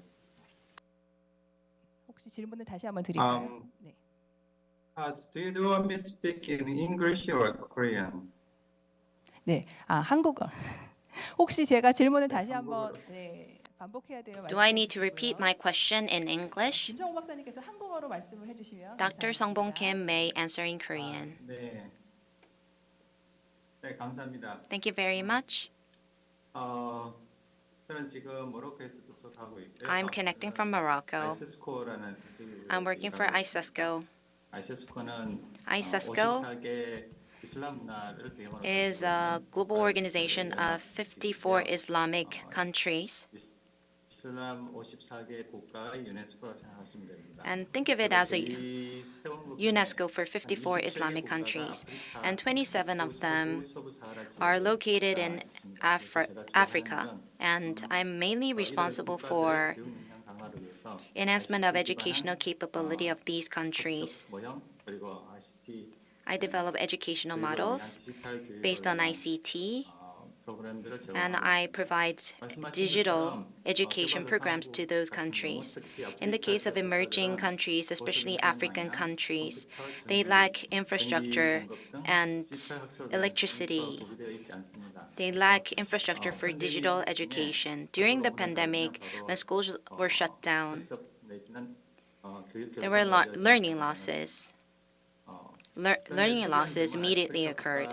And in the case of African countries, while they lack digital infrastructure, mobile phone subscription rate is near 100% or exceeds 100%. So in most cases, most of the phones are connected to 2G or 3G network, but most of them are connected through mobile network. So in ISESCO,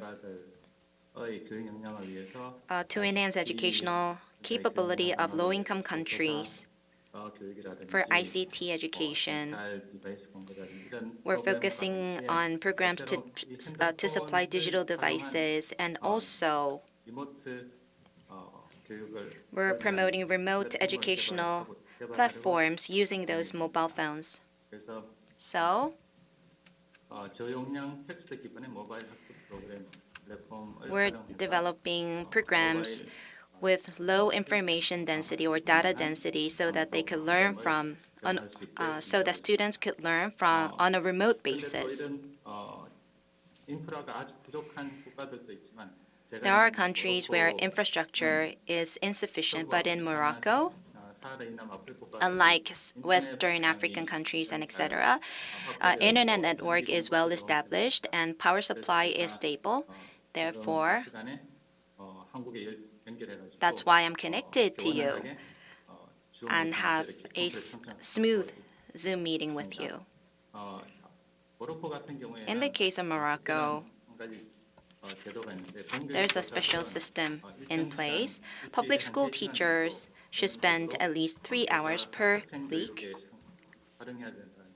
to improve the quality of education. And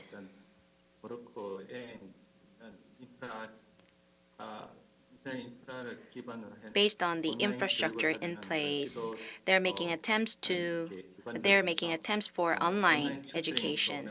Online tutoring program was also developed against this backdrop, and through this program, teachers and students are utilizing online tutoring platform, and the two are connected so that tutoring services are provided to students.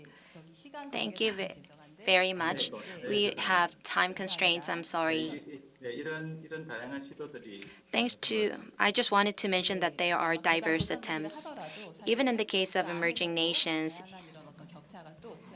the level of advancement may vary in terms of digital education. And Mr. Suarto, would you like to share stories about Indonesia or your experiences in Korea? Because you're supporting Indonesians in Korea. So would you like to share your experiences and ideas?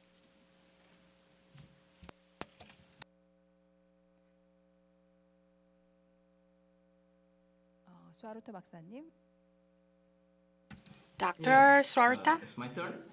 Yeah, we can hear you. Because the translation is late, at least 2 minutes late, so I have to wait until translation finishes.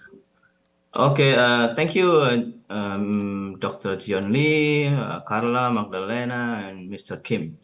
Now, I've been working for the Ministry of Education for 16 years, and during this pandemic, what I have observed, there are three processes that we have not prepared, and it's happening to us. One is learning disruption. Learning disruption when moderator mentioned about the access to content, the access to teachers, and the access to interaction between student and teachers. So access can solve this interruption. So learning interruption makes sense, can be solved by providing infrastructure, enough infrastructure and enough content. But next, when disruption continues, we start having learning loss. So learning loss takes time to recover. So that's why the role of technology should be used more. But it's not only to replace the face-to-face to online, but the use of technology has to be appropriately used so that the learning loss can be regained through the technology. The third step of the process that we have been through is basically learning gap now. And the gap is now getting wider, just being discussed before by the two panelists and also the moderator, and also Mr. Kim. The learning gap is already there now.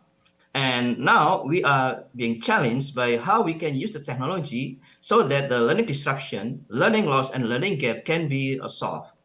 So if my experience in my country, what we propose, three things at least that we can provide it to the teachers. One is to provide the teachers with optional curriculum. You know, the teachers still think that they have to complete or finish all the curriculum the same when they are not COVID. So we provided the country with the three different curriculum set. So the existing curriculum, they can adopt it if given the access, the content, and the teachers have no problem to connect with their student. But if they have problem, disruption is continuous, then they have to reduce the curriculum to the core curriculum. Otherwise, they can choose between, so they call it customized curriculum. So this three curriculum can be option for the teachers, depends on the situation and the condition of the ICT and the competencies of teachers. And secondly is we promoted the integrated project-based subject matter. Basically, if you using STEM, for example. So one example is basically you can learn biology, you can learn mathematics and English in one project. So the student, when they do online classes, they have to do a lot of homeworks. So every subject matter, they give one homework. So in one day, if they have 3 classes, they have to do the homework, and they cannot just, they don't have their day. So the integrated project-based learning is one of the solutions that biology teacher, mathematics teachers, English teachers, they can teach one subject, and then they can increase not only to memorizing, not cognitive like 3 level, but also to the constructivism. So students can learn, they construct their own knowledge from the project-based integrated subject matter. So lastly, that we also provide with our teachers is basically learning from their peers. I have also learned from the Korea at the beginning of COVID-19, they prepare, I think 300 teachers, the best teachers, to provide with example, best practices of a video, how to teach in online learning. Same what we did. We make a cluster. As you know, that Indonesia, we have a big country. We have 3 million teachers. So we have 350,000 schools. So it's not easy, but we cluster them so that the teachers, if they have problem, they can work in the close by teachers that can assist them how to teach certain subject matters. So I'm back to you, Jiyeon. Thank you. Thank you so much. 네, 지금 수하루토 박사님께서 그 학습 So 결손과 관련해서 Professor Sorta talked about how the learning deficit has existed even the pre-pandemic times and the gap has widened. So focusing on three major ways. So there were some challenges in which where learners had difficulty in accessing and teachers had difficulty in gaining feedback, and when there was some limitation. All of these three factors contribute to learning deficit, and three proposals were suggested. Number one, so less pressure on the contents of the curriculum by the teacher, and project-based learning, such as STEM-focused integrated teaching. Last but not least, peer learning should be facilitated based on the use of technology. Because of time constraint, we would like to have one more question, but this question goes to commonly to all participants. Maybe this is for food for thought. Due to the unexpected pandemic times, countries around the world are adapting to new mode of digitalization, then now we are returning to face-to-face. However, during the pandemic times, diversified and innovative ways of using technologies have been adopted, and this contributed to facilitating learning gain rather than learning deficit or divide. So we saw the potential of digital education. However, we are returning to face-to-face education, and we are going back to the previous times, and what we learned from the digitalized education has not been accumulated properly. So the know-how and expertise that we gain from pandemic times can be well tapped into in these new times. So what should we do from panelists? So very briefly, I would like to give you a brief answer about two things. First, in this situation in emerging, the situation is slightly different in emerging countries. In the case of emerging countries, society-wide transformation and establishment of infrastructure requires more attention. And only after establishing the digital infrastructure, we may consider transition into SI. However,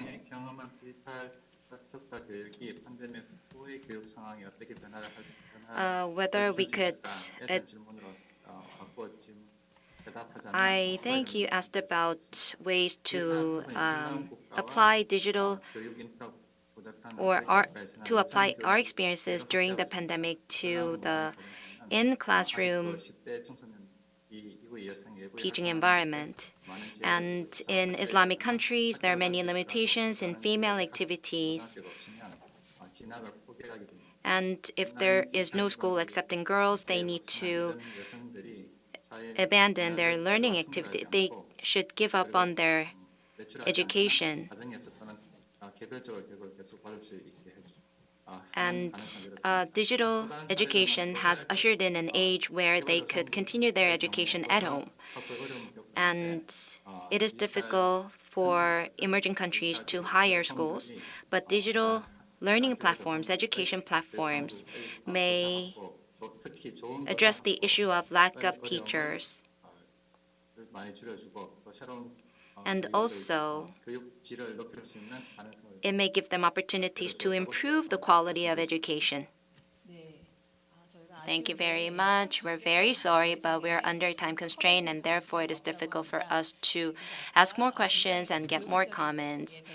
And based on your educational background and experiences, you explained a lot about learning losses. I would like to extend my gratitude towards Mr. Swarto, and I would like to also thank Dr. Songbong Kim, and I would like to appreciate the insightful presentation from Dr. Ballesteros and Professor Carla Magdalena Cesena Flores. Thank you very much. That will be, we will finish the panel discussion.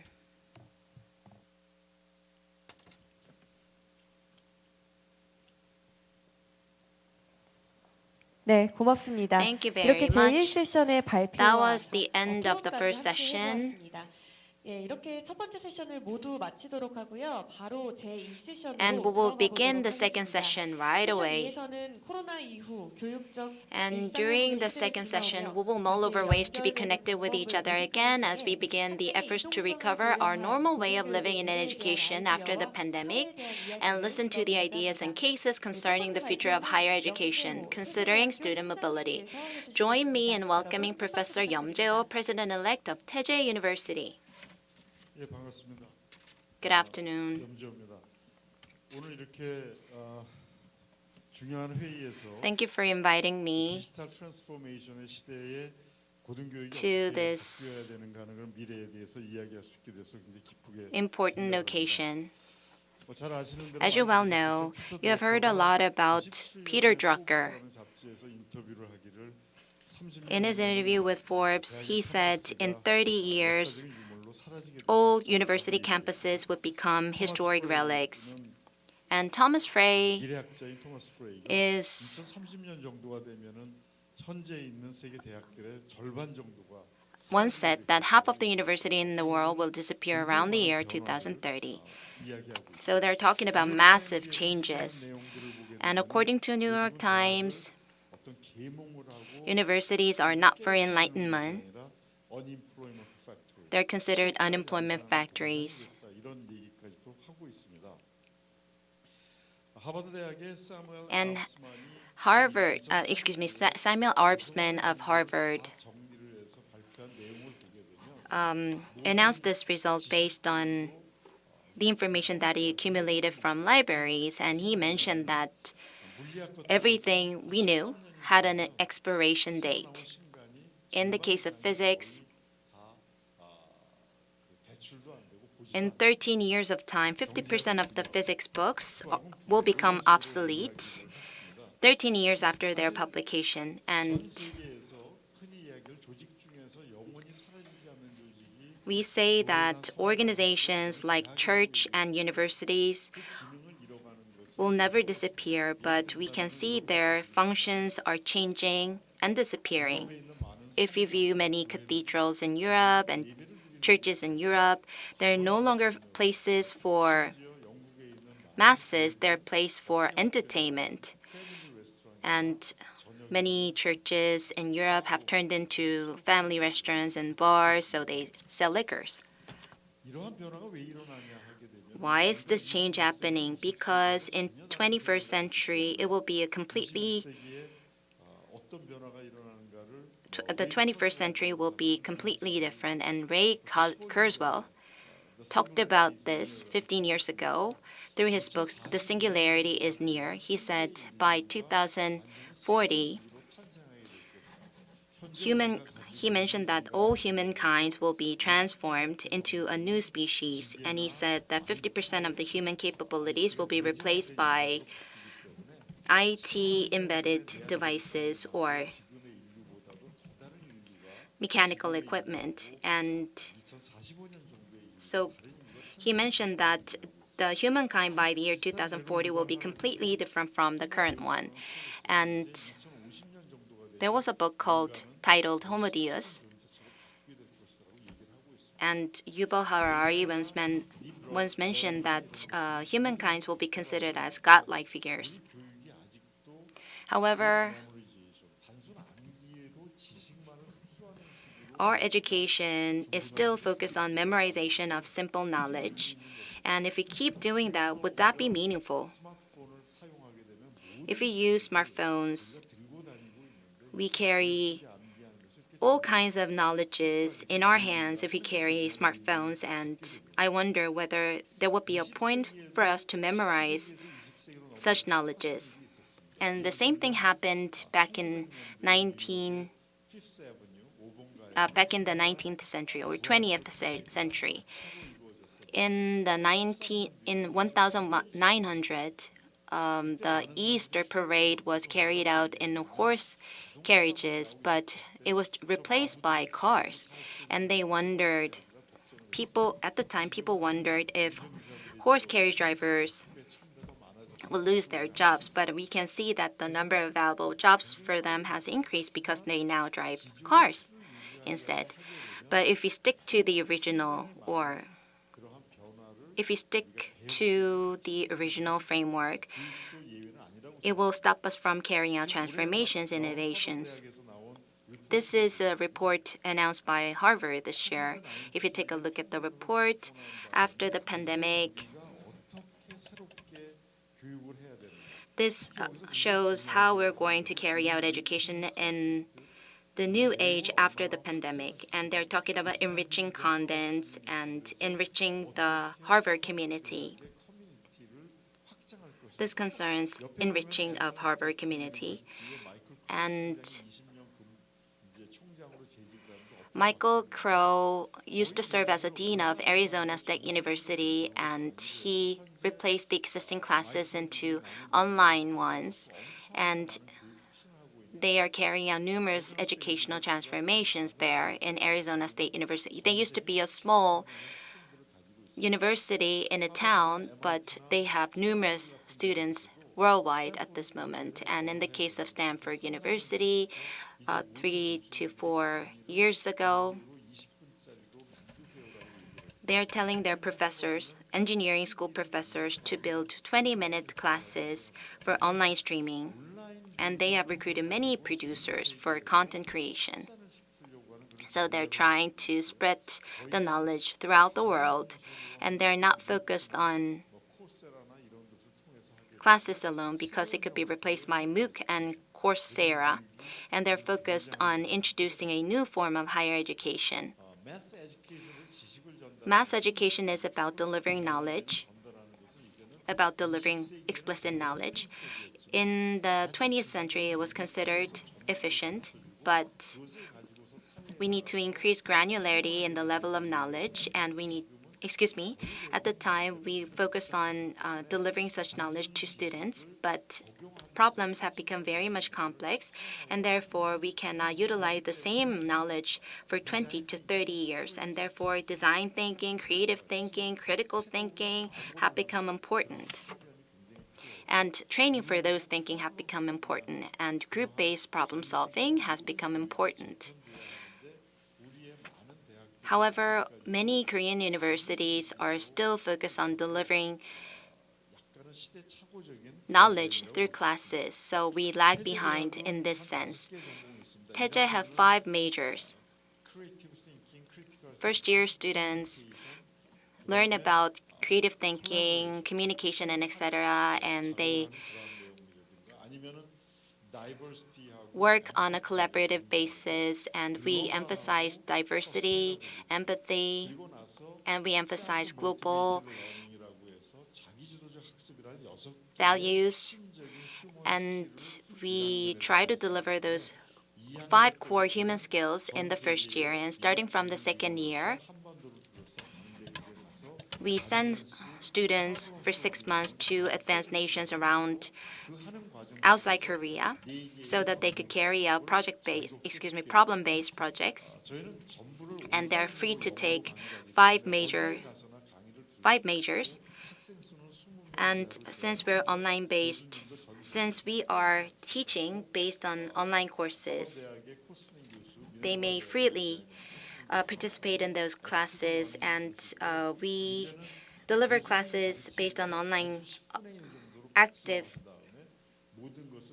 teaching strategy. And during classes, we have carried out gamification of classes so that students could more actively participate in classes. We have majors for liberal arts, natural science, business innovation, data science, and AI.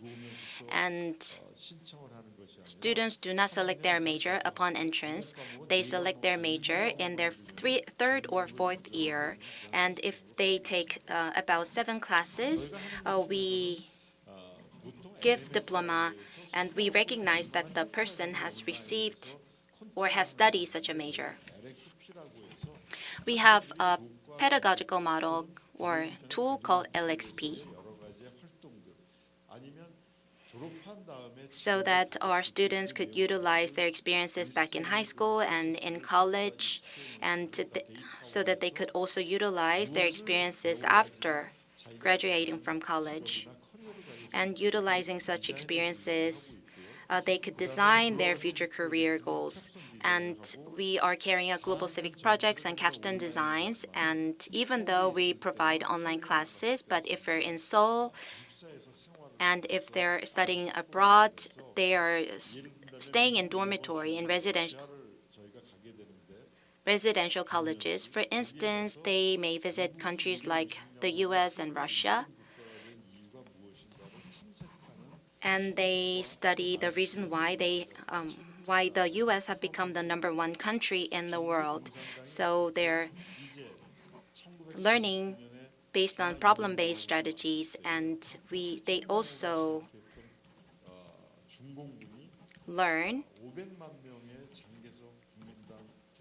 how the Chinese army could defeat Chiang Kai-shek's army of 5 million people.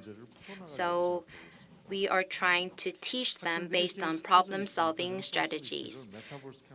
Since our students are scattered around the world, we have introduced Metaverse Campus. Centered around Changdeokgung Palace, we have built a metaverse, and whenever they come to school and enter metaverse, they will start their day in the metaverse environment. They will carry out activities in places like movie theater, and the second campus will be a space station, and they will carry out activities there. We're teaching them how to use metaverse so that they could decorate their own rooms and build their own places.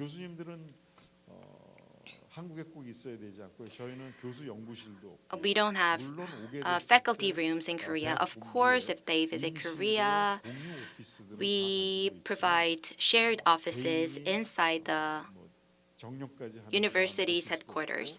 However, there is no separate office spaces for each professor, and the US is removing tenure system, and therefore, in our case, we're renewing their terms every 3 years, and all professors' classes are being recorded and monitored. And it will be monitored by Education Office, and feedback will be provided to professors, and feedback will also be provided to students as well. We have 100 Korean nationals as students and 100 foreign nationals as students, and on a need basis, we're thinking about providing scholarships to all of them. And we're thinking about taking them for a grand tour in Europe so that they could understand Greek and Roman culture, and so that we could bring them to cities like Florence, Venice, where Renaissance started, and we're going to bring them to Istanbul, where there is merger between Eastern and Western culture. We're going to bring them to such a tour around the world. And one of the most important systems in Taeje University is, in most universities, in between teachers and schools, there's a faculty office, but we wish to minimize the administrative functions, and academic steps will help everybody a lot. They're serving for the success of individual students. They will customize programs for each student, and they will be part of Student Success Institute, and Global Initiative Institute will be operated. LXP and IT Center will be operated, and there are other facilities including Public Counter Center and etc. for overseas exchanges or external exchanges. And there are others including Metaverse Campus Center in order to provide better support to our students. Thank you very much. I just wanted to explain briefly about Taeje University so that I could explain how the future will unfold for universities. 네, 감사합니다. Thank you. 정재호 태제대학교 총장님께서 오늘 좋은 말씀 So 해주셨습니다. Jae Yam, the president of Taeje University, delivers such an insightful presentation. Thank you again.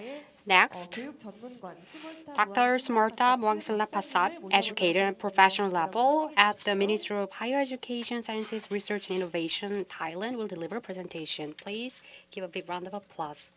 Good afternoon, my distinguished audience. Today is my very pleasure to be here to share with you about my study. So let me share the screen first. Today, I'm going to share with you about the transformation of Thai higher education institutions, the student mobility in disruptive era. So first of all, please allow me to introduce myself. I am Sumontaman Sibakasat, the educator, the professional level from the Quality Enhancement on Higher Education Management Division at the Ministry of Higher Education, Science, Research and Innovation from Thailand. I am also the alumni of the 54th APEC e-learning training or AELT also. So today I'm going to show you my study from my PhD program and further and connect it to the 54th APEC e-learning training program also. So this is my presentation outline. First, I'm going to talk about the background and the current situation. Next, the student mobility in Thailand during COVID-19 pandemic. And then the transformation of Thai higher education institutions and the future e-learning scenario. So we all know that nowadays there are many trends that affect every sector, like 7 mega trends that affect every sector in the world. And yes, these lead to the education sector also. So OECD talk about the trend of shaping education in 2019. There are globalization, the digitalization, and the aging society. I know that now we have the new trend shaping education in 2022, but I'm would like to focus more about this because these are also included in the new trend, and this is will relate more to my study. So the current situation in Thailand now, and I think maybe in the world, the disruptive in higher education are many factors. Maybe surely the globalization, the student mobilities, the digitalization, COVID-19 pandemic, and so on. So what this affects our higher education in Thailand? So as you can see, the number of higher education students are rapidly decreasing. And so the new students who are going to enter to the higher education system also reducing. And maybe these are affected by the mobility. But the student mobility in Thailand during COVID-19 pandemic, what is the picture? What is the situation and the effect? So let me show you. The number of international students in Thailand during 2009 to 2021. In the first 10 years, 2009 to 2019, the number of international students are increasing continuously. But after 2019, as you can see, the number are now a little bit dropping down. So let's see, what about the Thai student? The Thai student, this is the picture of the most popular study abroad destinations among Thai students. The top 3 countries are Australia, USA, and the UK. So let's see the number. As you can see, the number from 2014 to 2021 are increasing continuously, especially after 2018, 2019, 2020, and 2021. The number is dropped more. They have more gap between the years. So we are talking about the globalization. The cost for going abroad is not that high, but why the number, both international students in Thailand and Thai students who study abroad are getting lower and lower. This may affect from the student mobility. I don't think this is the picture only in Thailand, but I think this is the picture that occurs in all over the world, because the student mobility are now shifting from physical student mobility to the virtual student mobility, or VSM. Students can stay at home and shopping the curriculum, the course from the top university around the world nowadays. They don't have to pay the cost of living abroad. They just stay at home, study online, and can have some degree from top university around the world. So this is why the number of students who are going cross-border are now getting lower and lower. So this affects the number of the students decreasing in Thai higher education institution. So how can they transform?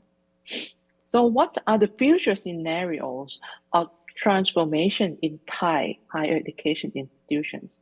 This will based on my PhD study, and I try to show you the common transformation that can imply to every kind of university in Thailand. The first is to shift the roles. The students now are not only the teacher that teaching, lecturing in the classroom anymore. They have to shift their role to focus more about the educational service, like they can set their place, their building, that in the future maybe no more students study in the classroom. So what about the building and the facility in the university? So they can transform to be some experience learning center, the training center. And this is very interesting, the aging or the nursing center. Because now we are going to be the aging society.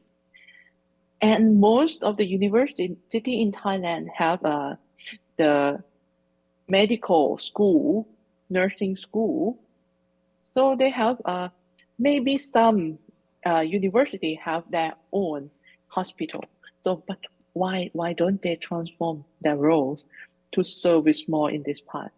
I'm not talking about to not teaching anymore, but to shift the role to focus more in other part that they can do.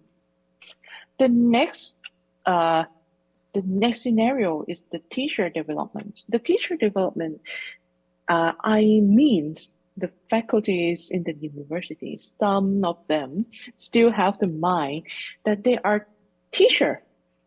They have to teach, they have to be a lecturer to give the student the knowledge that they have by teaching in the classroom. But in this era that we are connected worldwide by e-learning and the technology, if they are stuck in the old roles of the teacher, this is not good anymore. So they have to change their mindset and their pedagogy. They are not the teacher, only the teacher, but they are also the coach and the mentoring. So this is and how can they change their mindset and their pedagogy. So why? With the support of technology and some scholar for the teacher. The next scenario is the sustainable network within local, national, and international network. This is very interesting because when I studied my focus group and my sample group always talk about this network. They would like to have more strengthened information system in order to they can have more understanding about the society, about the national, about the international, among their own, among the university their own or among the private sector and public sector, so they can listen more from the demand side. And yes, they can use that information to enhance the quality of living for the people in the local area in terms of some research and educational services. And yes, if you have the strong enough, the network, you can share the resource and the facility among the university yourself, right? And then last but not least, which I would like to show you, this related to my study from my PhD, and the 54th AELT study is the lifelong learning. Because in Thailand, we are talking more about the lifelong learning and the e-learning, because we are now changed, right? The new normal in our life is now, like today, we are going have the forum online. So the e-learning will be the great tools to help the university to spread out their educational service around the country or maybe around the world. So let me firstly, the backward design curricular, the individual personal curriculum and the modular curriculum is are what I'm talking about, the demand driven. Because if you listen more, now the student do not want to shopping the curricula that you already have. They have their strong needs for the skill set and the knowledge set that they are actually needs for their career in the future. So maybe the university have to focus more to the backward design curricular and the personal curriculum. And yes, the degree and non-degree, because we are now knowing that the student doesn't need the degree that much. They need the skill. So the short course training is maybe the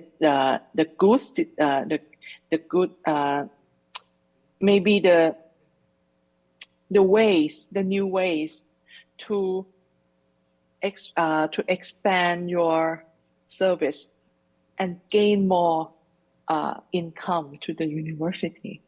So let's go back to the e-learning. This what I said that related to my PhD study and AELT study. We are Thailand has MOOC, massive open online courses and a credit bank system. But now we are not connected. So what I have from AELT is the future e-learning scenario. Thai massive open online courses, conceptual model as you can see on the left-hand side. This is the concept of Thai MOOC.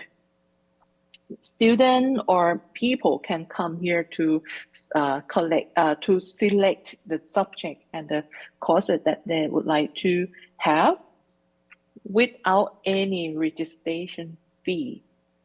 You can have your you can have your study in every subject that you would like to have to reskill, to upskill yourself. After you finish the course, you can have the new set of skills. And yes, if you would like to study further to have your degree, you can transfer that subject into the credit and collect into the credit bank. After 1 year, 2 years, 5 years, or 10 years, whenever you would like to study further, you come back again, study, collecting the credit. And after the credit is complete for the curricula, you can accredit all this credit to the degrees after you finish all the courses. But what is missing in this picture? The missing in this picture is the accreditation system that in order to connect the Thai MOOC to the credit banking, to the credit bank. So we have to develop the accreditation system to connect these two systems together. This will help Thailand to support the lifelong learning in the sustainable way in the future or so. So this is the end of my presentation. So thank you very much for your attention. 네, 고맙습니다. Thank you. 스몰타 박사님께서 태국의 Dr. Smolta talked about e-learning system in Thailand, focusing on various ways.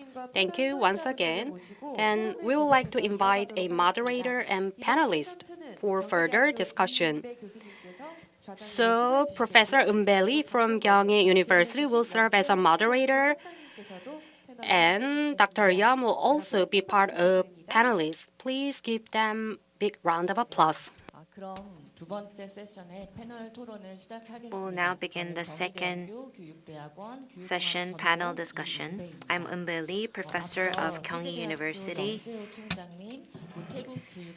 We have listened to the presentation from Professor Che-ho Yam and Dr. Buang Selapasat.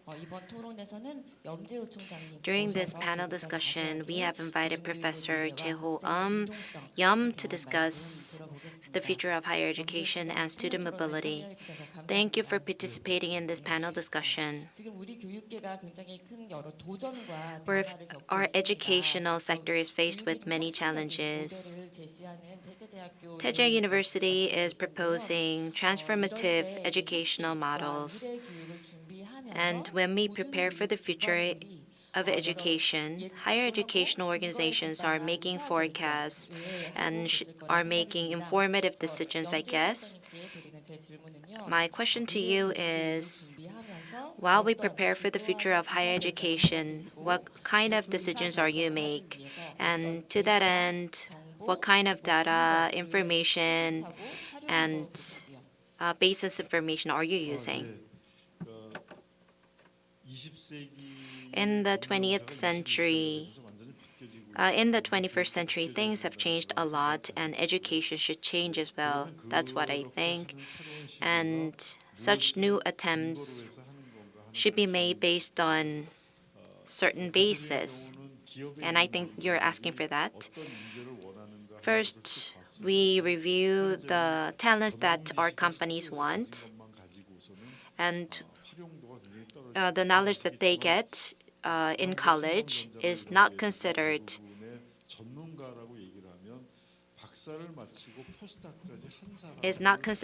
efficient, and companies recruit those that have graduated from graduate schools, and they as professionals and specialists, and they don't consider college graduates as professionals. And therefore, in college, we have to prepare our students so that they could accumulate more professional knowledges in graduate school. But in most cases, people believe that students will graduate from college and that'll be it. But we're providing introduction to professional knowledge in college before they enter graduate school, and that does not make sense anymore. And also through MOOC and Coursera, There's no point in delivering knowledge unilaterally through classes because they get knowledge through other channels like MOOC and Coursera. And therefore, taking exams based on the knowledge they get would not mean much when they enter professional fields. And since knowledge can be retained, can be accessed through computers, for instance, it is important that we introduce problem-based learning and project-based learning. And this paradigm shift should take place. And we fully understand that it is the case, but universities are not willing to make such changes yet, and that's why Taeje University is making such an attempt. You mentioned that professors will have 3-year terms, and for professors like us, it will be considered a threatening message. It could be considered threatening. Based on which information, and how would you renew their terms? Based on which information? For a college university, we don't evaluate their research results. We evaluate their communication with clients and their pedagogical skills, and we carry out flipped learning, utilizing classes in MOOC and etc. We carry out discussions to resolve issues and problems during class. That's what Minerva University is doing. You get warnings if you talk too much as a professor. You work as a facilitator in classes. So every 3 years, whenever their terms will be renewed every 3 years.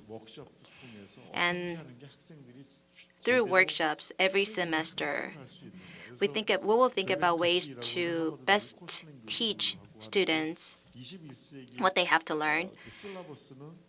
And 21st century syllabus will not be about teaching objectives, it will be about learning objectives. In other words, we need to provide customized services to each student in order to maximize their chance of learning.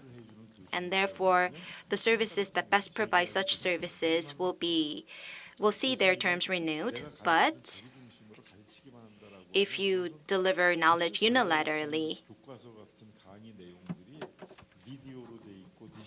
but such unilateral learning is enabled by other channels as well, and therefore it will not be considered efficient. And there may be professors teaching professional knowledge in graduate schools, and we don't have to do the same because those roles are being carried out by other universities as well. Therefore, we will focus on the former role to evaluate professors. Thank you for your input. Now that we talk about student mobility, Taeje University is such an innovator in providing student mobility. So what is your decision-making process? Based on which rationale? For now, students will live to 100 years while working until 70 years old as a specialist. In the era of global citizenship, they should be engaged in work. This requires experience. As I delivered during my presentation, the US, China, Russia should be the place in which these students stay for at least 6 years by learning what they do well and what they don't do well, by experiencing what they are doing actually for addressing complexity. For example, domestically and internationally, objective knowledge-based learning alone is not enough. By learning for 4 years as an undergraduate student, that is why experiential-driven learning is important. So we live in the era of digital transformation. So every course and lecture can be learned in the format of discussion. So we live in the era beyond the limit of time and space, so we will provide such courses. Thank you for your input. So my last question goes to you. By preparing for the future of higher education, what is the core keyword? If you may provide a single keyword. As is the case with the service industry, demand-driven is the way to go rather than focusing on supply-driven. Sungkyunkwan Universities is a front runner. Student success is the keyword. And what do we have to be equipped with? For example, I visited Finland. Finland is such a front runner in education. Legally, until 16 years old. So the same question set should not be given to all of those Danish students until the third grader in the middle school, because every student is different. They have different personality. So in the Republic of Korea, we have 1 to 17 students to teacher ratio. It is important to provide tailor-made formula for the success of students. In a nutshell, in the 21st century, individualized format for success-oriented measures fit for individual student is the way to go. So the success of individual students is the way to go according to your input. Fit for the theme of this conference, the future of student mobility and higher education, sustainable development, were inspired by your great input. Now we'd like to conclude the second session's Q&A session. Thank you. 네, 수고해주신 두 분께 다시 한번 큰 박수 부탁드립니다. Please give them a warm round of applause. 우리 고등교육에서 미래에서 품고가야 될 키워드에 대한 말씀. We talked about keywords for the future of higher education. They said that we have to focus on student success, and I think it was a meaningful discussion. That will be it for the second session. We will have a 5-minute break and come back to resume. During the third session, we'll talk about the capabilities required in the 21st century. Thank you very much. We will resume in 5 minutes.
네, 그럼 기분 좋게 세 번째 세션까지 시작해 보도록 하겠습니다. Good afternoon. Let us begin the third session. I think we're having the most difficult time to expect the capabilities required in the future.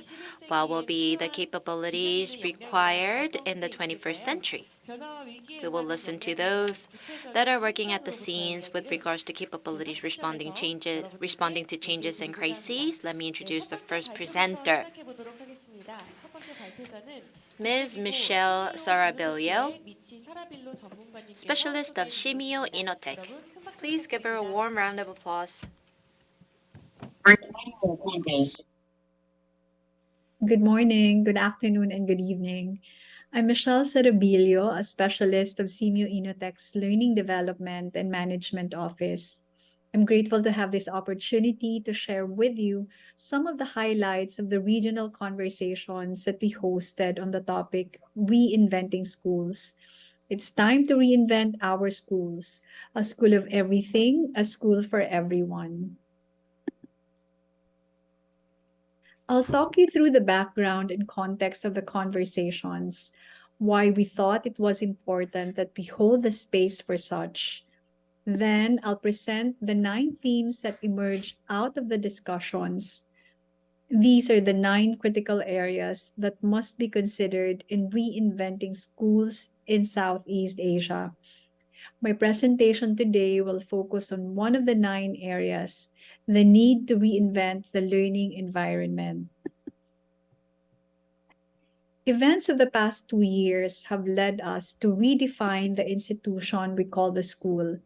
Since March 2020, when schools around the world closed, we have not gone back to traditional schooling.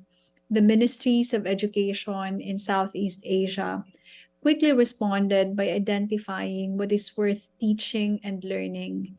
There have been partial reopening of schools, some limited face-to-face interaction, and some full home-based learning. Some offered print-based modules, while others implemented hybrid or blended learning. And because learners were at home, we saw a different level of engagement among parents and families. The learning relationship went beyond the students and the teachers and has integrated family and community in a more meaningful way. We've also witnessed how school communities have come together to offer help through distribution of learning materials, healthcare packages, and other needs of school children. Schools became the anchors of their communities, where connections between and among the school, health organizations, and local governance are growing even as we speak. That was the landscape. Compelled by this changing landscape, Shimio Inotech organized a series of regional conversations in the latter part of 2021, leading to a large-scale discussion about reinventing schools in January of this year. The conversations and engagements brought together students, teachers, school leaders, parents, policymakers, and other education stakeholders from Southeast Asia.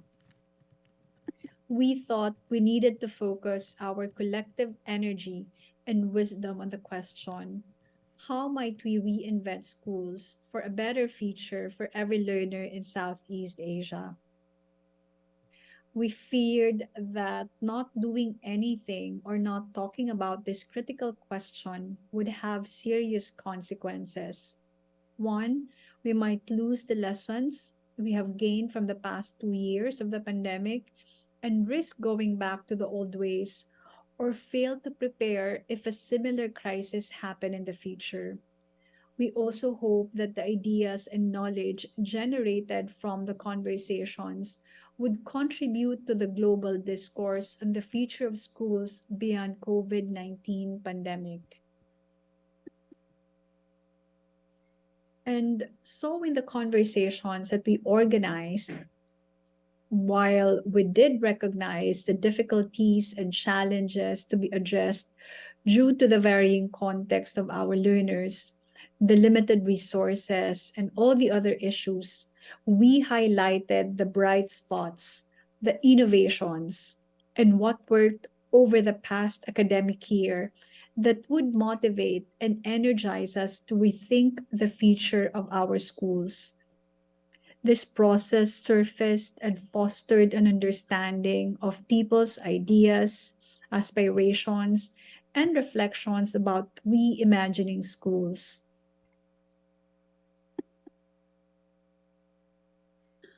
A broad range of topics was generated, and these were clustered into 9 major themes: learning delivery, empowering teachers, school policies, curriculum, assessment, school leadership, health and safety, stakeholder relationships, and learning environment.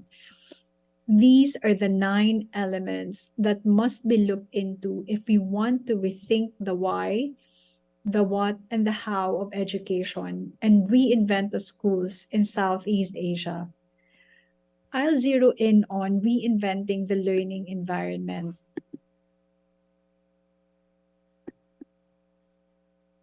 We all have witnessed how the COVID-19 pandemic has done the unthinkable.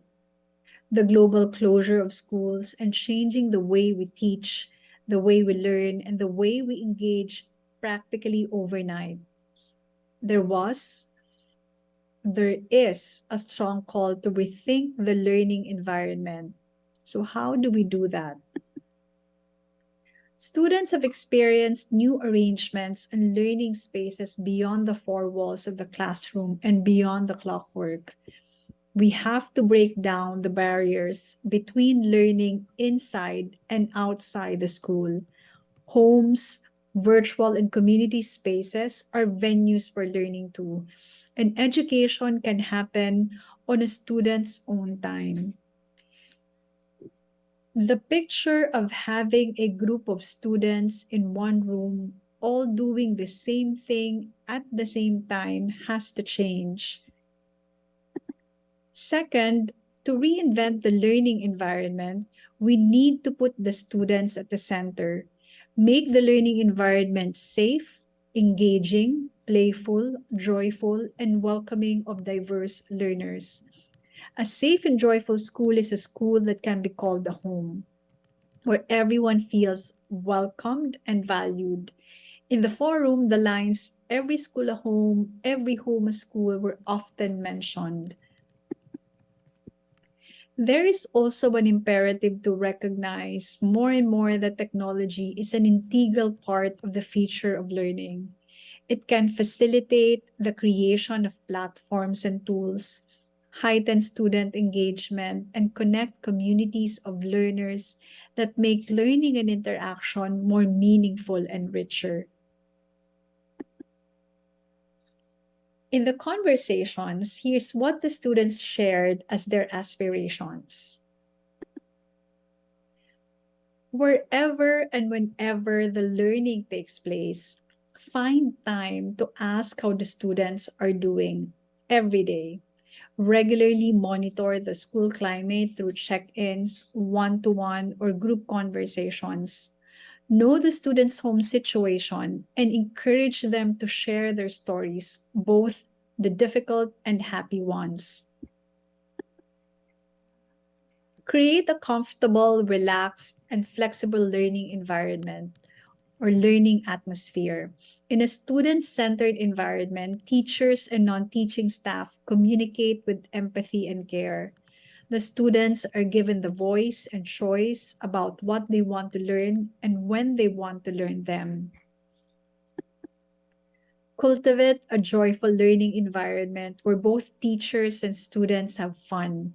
Mental health and emotional well-being must be at the top of our priorities. Now is the time we must be asking why we say we want self-directed learners and then don't let them choose. Why we design schools and spaces for students whom we think are all alike and similar in their needs and interests. Why we prioritize academics over the well-being of students. The answers can be the turning point that decides the kind of learning environment that is needed in our new reality. Yes, it's time to reinvent the learning environment. We saw the traditional structure and hierarchy of the school and home flattened and deconstructed. Students, parents, teachers, and school leaders have worked side by side on leading learning.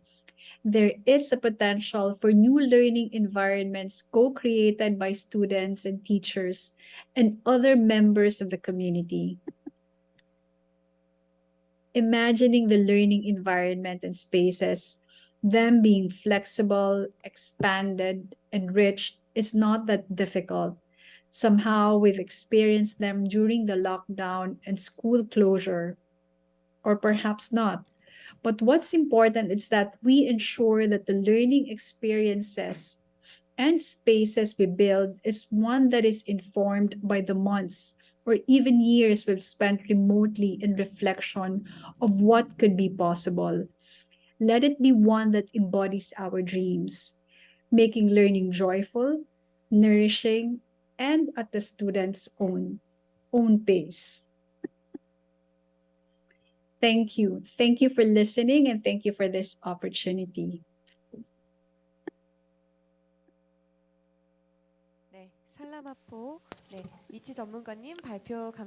So I appreciate your presentation, Dr. Kalamapo. So the second presentation will be delivered by Christina, Director of the Association of Pacific Rim Universities, please.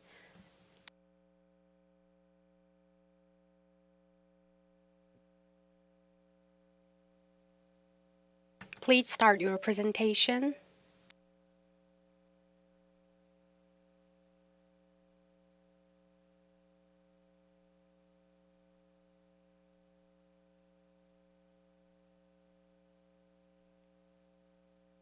Christina, please start your presentation. 네, 지금 두 번째 순서 발표자이신 APRU의 정책연구 책임 크리스타님을 모셔보고 Christina, 있는데요. a director of APRU, is with us. We have a little bit of latency since she is joining virtually, so we'd like to ask for your understanding. So Christina prepared a lot for today's presentation. So when we are connected, then we would like to hand over microphone.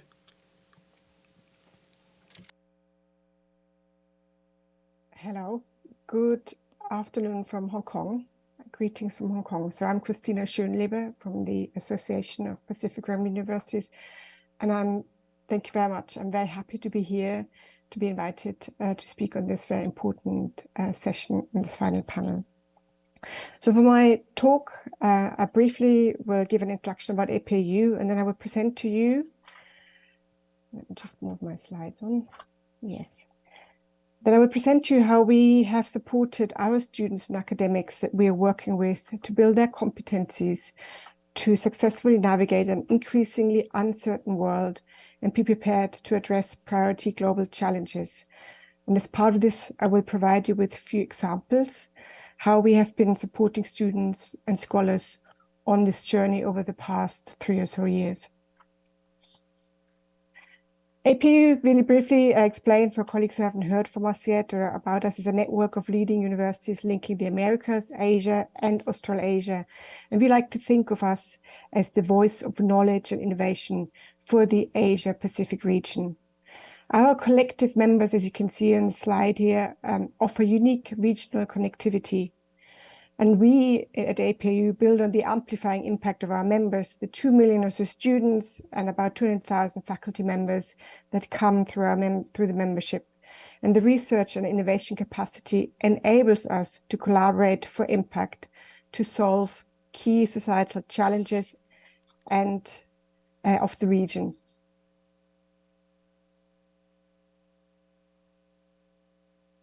So, how do we do this? We work with university leaders, academic scholars, and students. But for this talk today, I will focus on our academic and scholars and our students.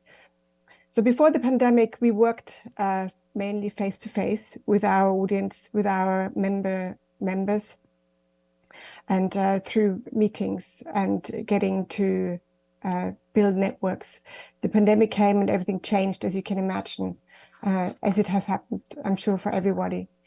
So all of a sudden, we couldn't meet face-to-face anymore. Scholars who had never imagined that they would not teach face-to-face had to become experts in online teaching and learning. And students who used to spend 4 to 5 hours on social media were confined all of a sudden, all day long, to work on screen, which was quite a challenge for them.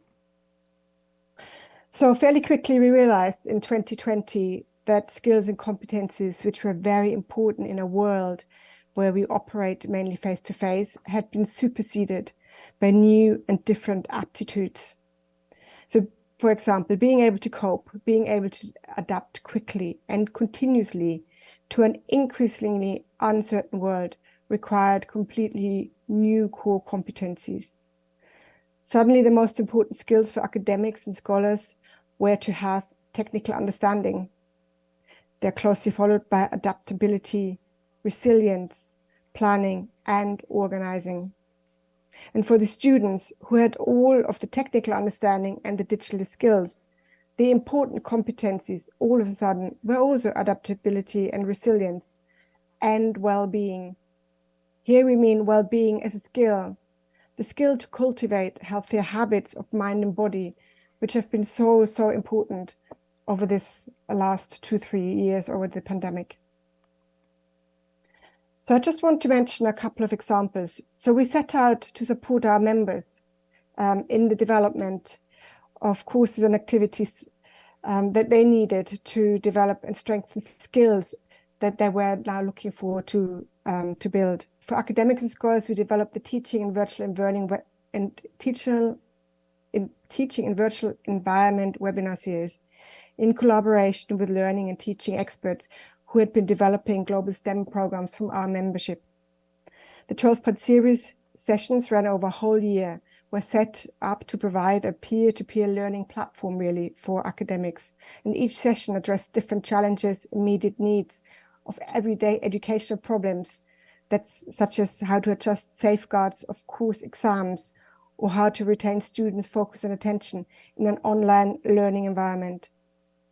An important part was also to provide remote teaching resources that offer peer-to-peer exchange opportunities. And then the pandemic highlighted to us a gap in the understanding of early career researchers from Southeast Asia of the fundamental principles of ethics and the importance of justice and community engagement as part of their research. And for this reason, we set up the free virtual mini certificate in health research ethics for ECRs, early career researchers and students. And in this, we engaged leading ethics experts across the region in the development and also the implementation. And the aim for this was really to strengthen the infrastructure to support graduate level ethics training and capacity building of future global health leaders. And this has been running since 2020, and we will be continuing running this, I hope, for some time to come yet. The number of students suffering from depression and anxiety disorders increased during the pandemic quite a lot. And for this reason, we aimed to also develop activities to strengthen students' resilience, well-being, and adaptability, some of the core competencies I highlighted just before. One such activity was our quarantine student competition, which was designed to inspire hope for the future. Students were encouraged to jointly create and enter music pieces with the aim to combat increasing mental disorders. The competition attracted entries from 13 economies across the Asia-Pacific region and gained a lot of attention from media and also a lot of universities. Later in the pandemic, the esports fellowship was an activity to support students to adapt to the new uncertain world we have entered, while building on the pre-pandemic trend of increasing numbers of students engaging in campus activities relating to esports. So this esports fellowship featured student-led workshops on topics such as marketing, promotion, and game design. And the fellowship also provided internship opportunities to support students transition into the world of work despite the pandemic and despite being confined to their homes. Now, during the pandemic or over the past 18 to 24 months, we also realized that climate change related challenges and the transition to a green economy have become main focus for students. And data from a United Student Survey shows that 61% of students would like to have a choice of more climate change focused university courses. And 60% of students identify climate change and environmental challenges as top priority to address, while 42% of students were aiming for a career to address climate change. And there's also a clear implication that there's a global transition to a greener economy, which will be a key driver for employment opportunities going forward. For that reason, we have decided that we need to help with the transition to new jobs and to the skills that new jobs require. And also we need to prepare students since existing jobs will fall away. So thus we have, under the leadership of many experts from our wide university network, been developing a number of certificated extracurricular courses and activities to strengthen core competencies, such as for the environmental awareness, improving efficiency, adaptability, teamwork, communication, negotiation skills, analytical and innovative thinking, but also special knowledge acquisition to support this in relation to climate change and sustainability, ESG, and global governance, for example. So there are 4 examples. Let me just briefly highlight that the climate change simulation that you can see there lets students reenact how the UN negotiates global climate change frameworks and agreements.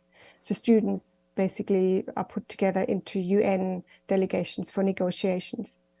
The Global Sustainability course on Waste in the City is a credit-bearing course and really focuses on sustainable development goals and ESG, and lets students work in groups, in multicultural groups, and working with industry leaders and also academic leaders in developing their skills in this area. The Sustainable Development for Global Citizens is a course on leadership and to support students' leadership qualities that are required for this new world, this new green or supposedly green world anyway. And the Carbon Neutral Society was aimed, or still is aimed, at early career researchers to support them in developing a peer-to-peer platform and develop their research and their expertise as global leaders and how to support the advancements of a carbon neutral society. There have been challenges during the pandemic, and it has increased inequalities, including the digital divide, global uncertainties, and the widening inequality gap that we have. But there has always been a lot of opportunities. When we moved our activities for academics and students online, we increased our reach for participants who could not afford to travel to annual conferences or summer schools exponentially. As I mentioned before the pandemic, all of our activities, or most 99% of these, were face-to-face. And we realized that during the pandemic, going virtual, we could reach a lot more of our students and scholars from universities who did not have the funds to travel widely across the region. So we are determined to retain some of these opportunities and benefits, even while the world is aiming to open up again. And this concludes my presentation for now, and I thank you very much for letting me join this panel.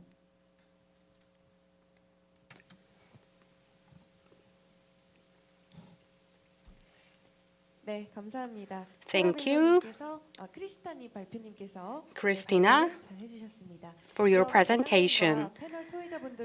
Now, I would like to invite a moderator and panelist for a Q&A session. So, Professor 덕호 Jang, Dean of College of Education at Sangmyeong University, will serve as a moderator from Singapore, Australia, and the Philippines. 3 panelists will be with us, and we have also Korean panelists.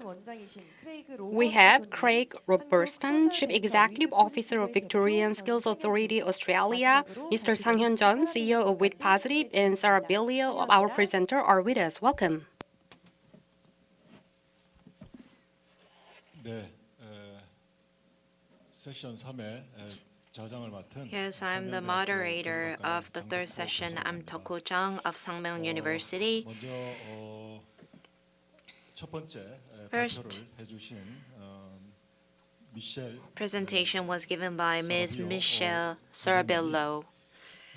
정말 오늘날 코로나 이후에 학교가 어떻게 She 변해야 할 건가 talked about 많은 the future of schools, and there are many after the pandemic era, and there are many discussions surrounding the topic, and she proposed many ideas indicating the future of our schools. After the pandemic, we have gained a lot during the pandemic, but one of the most important experiences was about the importance of human interaction, and another was about ways to encourage communication between human beings and the society, and there was another element about transforming our school environment into a more humane one. A few hundred years ago, Confucius once said, among many joys, the most important joy is to learn. He mentioned about the importance of joy of learning. CMEO's efforts concerns delivery of joy of learning. I think that's one of the most important roles to be played by us as adults.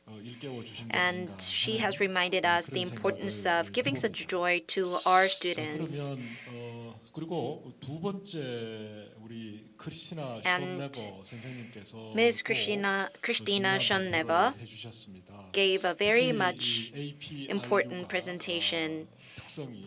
APRU is an association of scholars and faculty members and students.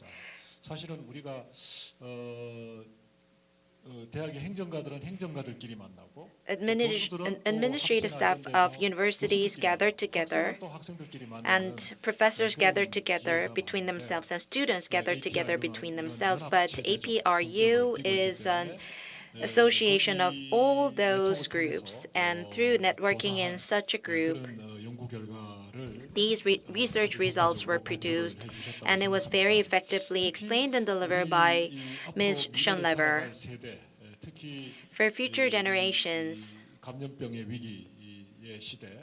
in this era of pandemic and technological transformation, and in this age of climate change, against this backdrop, our young people, not only adults but also young people, should be able to develop the necessary capabilities, and her presentation has had many implications in this regard. And I would like to ask a question to our panelists here. First, with regards to the presentation from Ms. Sarabello, I would like to ask one question. When we talk about transformation of schools, we talk about giant things, giant themes, including changes of system, laws and regulations, educational systems. But those issues may be easy to deal with. However, the most important thing is to deal with humane matters, including cognition, understanding, attitude, mindset, and capabilities to be able to lead such educational transformation. I think those humane factors would matter more. compared to other systematic issues like laws and regulations and educational systems. So I wonder how those humane factors could be nurtured and addressed during this course of educational transformation, including participation from parents and changes in perceptions. How could we achieve these goals? I would like to ask that question to the panelists first. Here, we have a handsome man together with us. He's a CEO, Sang Hyun-chun of Dr. Positive. And I would like to ask for your view on this matter. I resonated with the presentations. As an entrepreneur, young entrepreneur, I can see that the world is changing very fast and education would matter against this backdrop. The new generation would value problem-solving abilities in education, and experiences would matter. Experiences and problem-solving. To achieve such goals, I think there must be project-based learnings so that they could accumulate small successful experiences. By doing so, we can increase their passions and enhance their capabilities. And to this end, I think systematic changes should be made to this end. Thank you for your good opinion. So, is there any other input from our panelists with a different opinion? Please feel free to present your opinion. Mr. Craig Robertson, do you have any other opinion on this matter? Please. Thank you very much. I'm going to speak just so that people are alert that our translation mechanism is not working on Zoom. But we have seen some of the questions that have come through. So I'll give a very quick overview. The presentations from both Christina and Michelle are very pertinent to the Australian context. The descriptions that have been given regarding disruption caused by COVID has been the case in Australia. And I'm talking to you from Melbourne, Australia, the capital of the state of Victoria. And we had the record, I think it's either of the city with the longest period of shutdown, where there was very strong social distancing measures, and most of the city, including education and training, was closed down for long periods of time. And all of the experiences that have been described have played out in that. The other big thing that has played out is that companies, as they sought to continue their businesses and went and accelerated their capacity to move online in a range of their services and the like. So the sense of the digital revolution that everybody had been talking about may come in the future has been accelerated and is here now. And that gives rise to the real sense around we need to be able to prepare people for those digital skills, which brings into play all of the skills that were talked about before, those human and interaction skills. So endorse completely the comments from the presenters. I'm just going to make two very quick comments, really. The first one is, in Australia, there is a strong debate around capabilities, both in schooling and in a post-school environment. That's maybe what we call the 21st century skills or the human skills and the like. The education system is struggling to take those considerations on board. There is quite tension between education for knowledge versus sort of education for life and for living. And that is a very live debate in the Australian education system at the moment. There is strong belief in the education community that you can educate for those capabilities and that they're teachable, accessible, and therefore certifiable, but they are unresolved at this particular point in time. The second point I'd like to be able to make is that in this context, for a lot of people who are chasing meaning or currency in their education and training experience are choosing online, non-accredited, non-formal learning experiences. And we've all seen the explosion of online platforms that you can get a micro-credential quickly and the like. That's probably a demonstration of the disaggregation that will occur in education and training. And our education and training system has to figure out how to keep up with that. The issue that we will have is that some of that online learning on these platforms will be non-accredited, therefore not recognised, and can put at risk the learning outcomes for people who are disadvantaged in society. And so there are two key issues that I think need to play out in this environment. And I'll leave it there. Thank you. Thank you. I would like to ask Ms. Michelle Sarabio.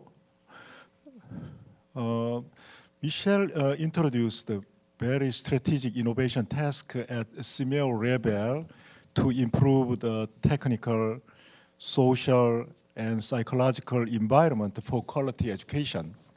In particular, I think that the 9 thematic areas have reminded the thought and judgment of where school changing effort should be concentrated. So I would like to ask you that what are the areas that result in the best performance in the 9 thematic areas and the areas that result in relatively poor performance? And what do you think are the reasons for each successful or sluggish? All right. Let me answer that by sharing again the purpose of the gathering that we hosted. CMU Inotech hosted it was a series of conversations gathering all the learning community or learning ecosystem in Southeast Asia. So you can just imagine the diversity of backgrounds, the experiences and practices, the perspectives that were with us during the dialogue. It was just so amazing. So when we gathered to reimagine how we could reinvent the schools given the shifts in triggered by the pandemic. So the process allowed the participants to respond to the big question of how we can reinvent schools. So each participant came with or brought stories of successes and challenges, which I think should be appreciated given their countries' and communities' contexts and realities. So we were able to collect a treasure trove of stories and information, which we clustered into the 9 themes that I mentioned in my presentation earlier. So all the participants were able to share good practices as well as challenges. And these were detailed in the book of proceedings that I also shared with everyone. So if I may take learning delivery, for instance, at the onset of the pandemic, amid all the shock and chaos, it was very clear that learning had to continue. So the different ministries of education in the region scrambled for ways to make this happen. We've witnessed, home-based learning. It's not exactly new, but it was mainstream during the pandemic. We also saw the rise of online learning. I think this was the recurrent theme of the discussions, where we saw the use of different tools and apps, the learning management system, what was available in the community. We saw different modalities. And the delivery or modality depended on the available resources in the community, the people's capacity and readiness, the health and safety situation, among others. So from this example, we could say that one of the success factors is the government's swift response at the top level, the efficient coordination between agencies and individuals, the innovation, as well as the effective use of data and technology at the school community level. We all know that the example that I gave, the learning delivery mode to be used depends on the reality on the ground. So do students have access to gadgets and the internet? if they have, or if it's limited, how can module-based learning be adequately implemented? Can social media or other accessible tools be a stopgap measure? So how did the teachers design the learning instruction in such platforms? So, and of course, we also witnessed the parents coming in to support. They acted as teachers in the homes, and other community members chiming in and helping, and the local officials. So the confluence of all these factors led to the success stories under each theme. So the absence of these factors resulted to problems. So if we dissect the stories or data under each of the 8 themes that I presented earlier, we can see common factors and also unique ones. So I'll stop there, and I hope that I was able to respond to your question, Professor Zhang. Thank you. I fully understand what you are saying. Okay. Regarding Christina Schoenleber's the presentations, I would like to ask you key questions. I think the challenges and opportunity factors are very significant in the certain world you presented at the end of your presentations. In particular, I would like to mention digital transformation of the theme of this 18th APEC Future Education Forum. What efforts do you think should be made to evenly distribute technological development to everyone while narrowing the digital divide? Thank you very much for that question, which is a really, really important question. It was really important already before the pandemic, but now, I think since 2020, this is now an essential need. It's almost arguably a human right for students to be able to have access to technology and devices and be able to access critical online learning. As Michelle is linked to what you just talked about, also the learning delivery modes need to be adapted to the situations, but it is probably for students to have access, to be able to use technology virtual and have virtual access online is probably essential to be successfully developing in the future world of work. So what does it mean? And also it's not just having access to the technologies, but also having the infrastructure there, and then in terms of the Wi-Fi and so on.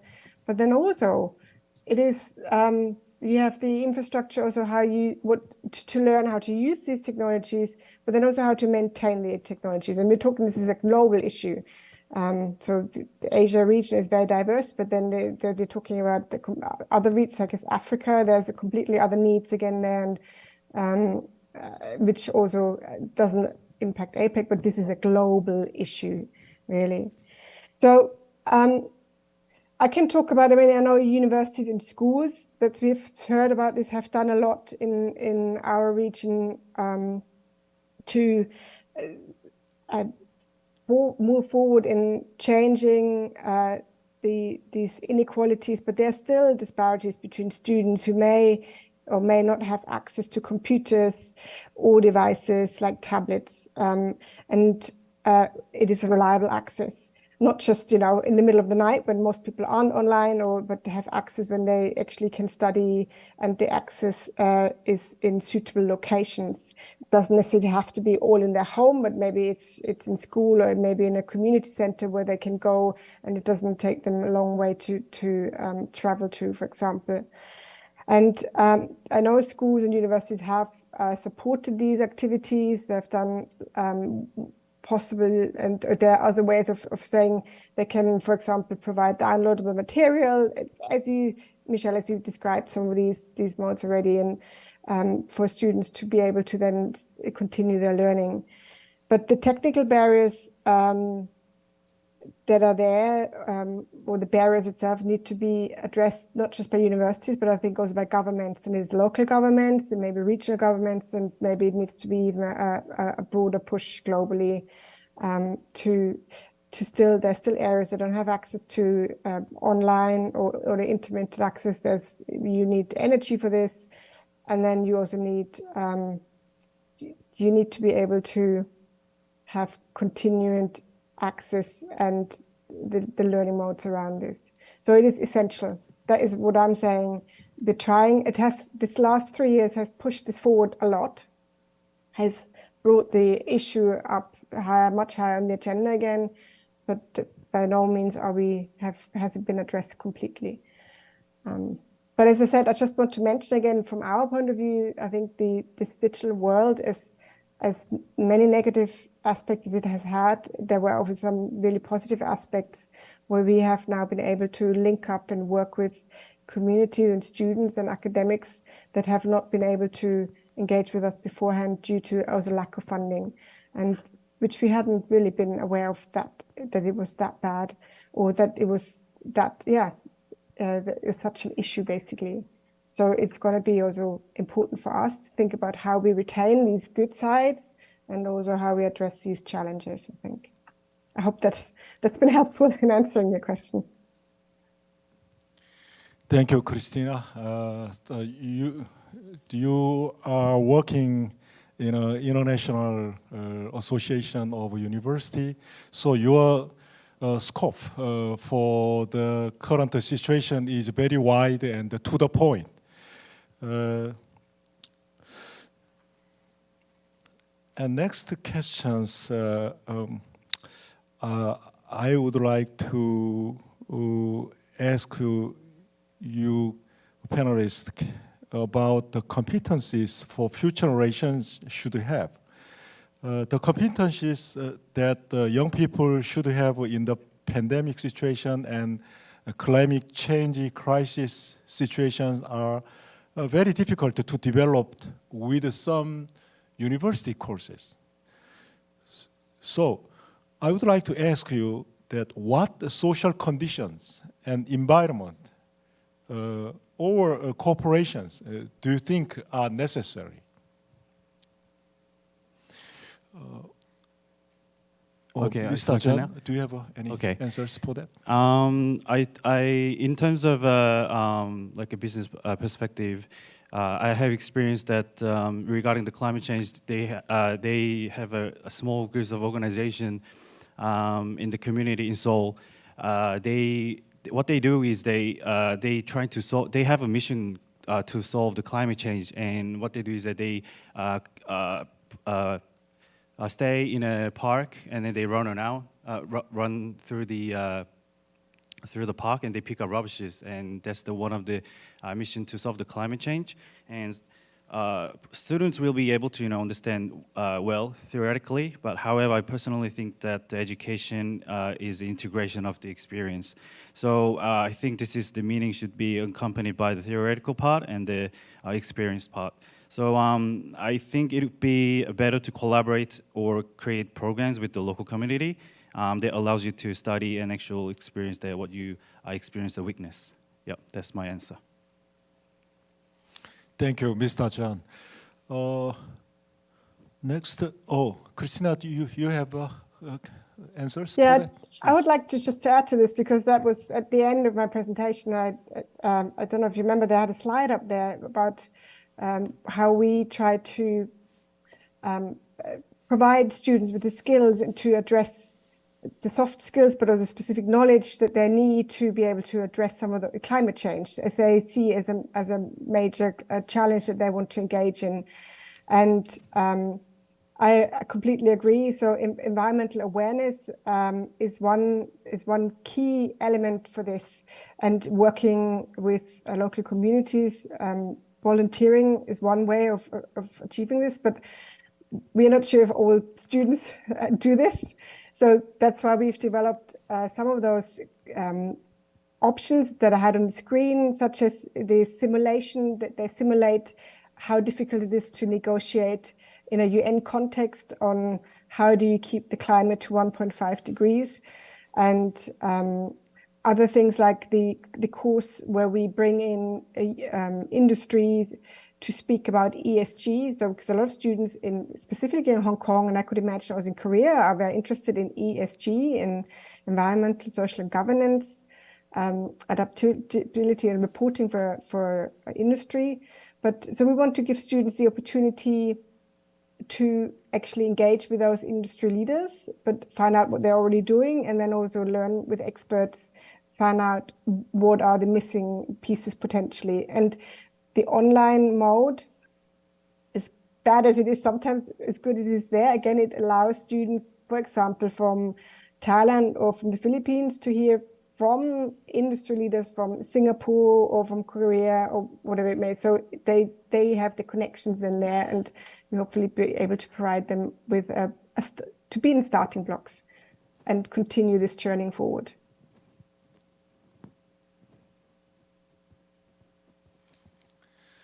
Thank you, Christina.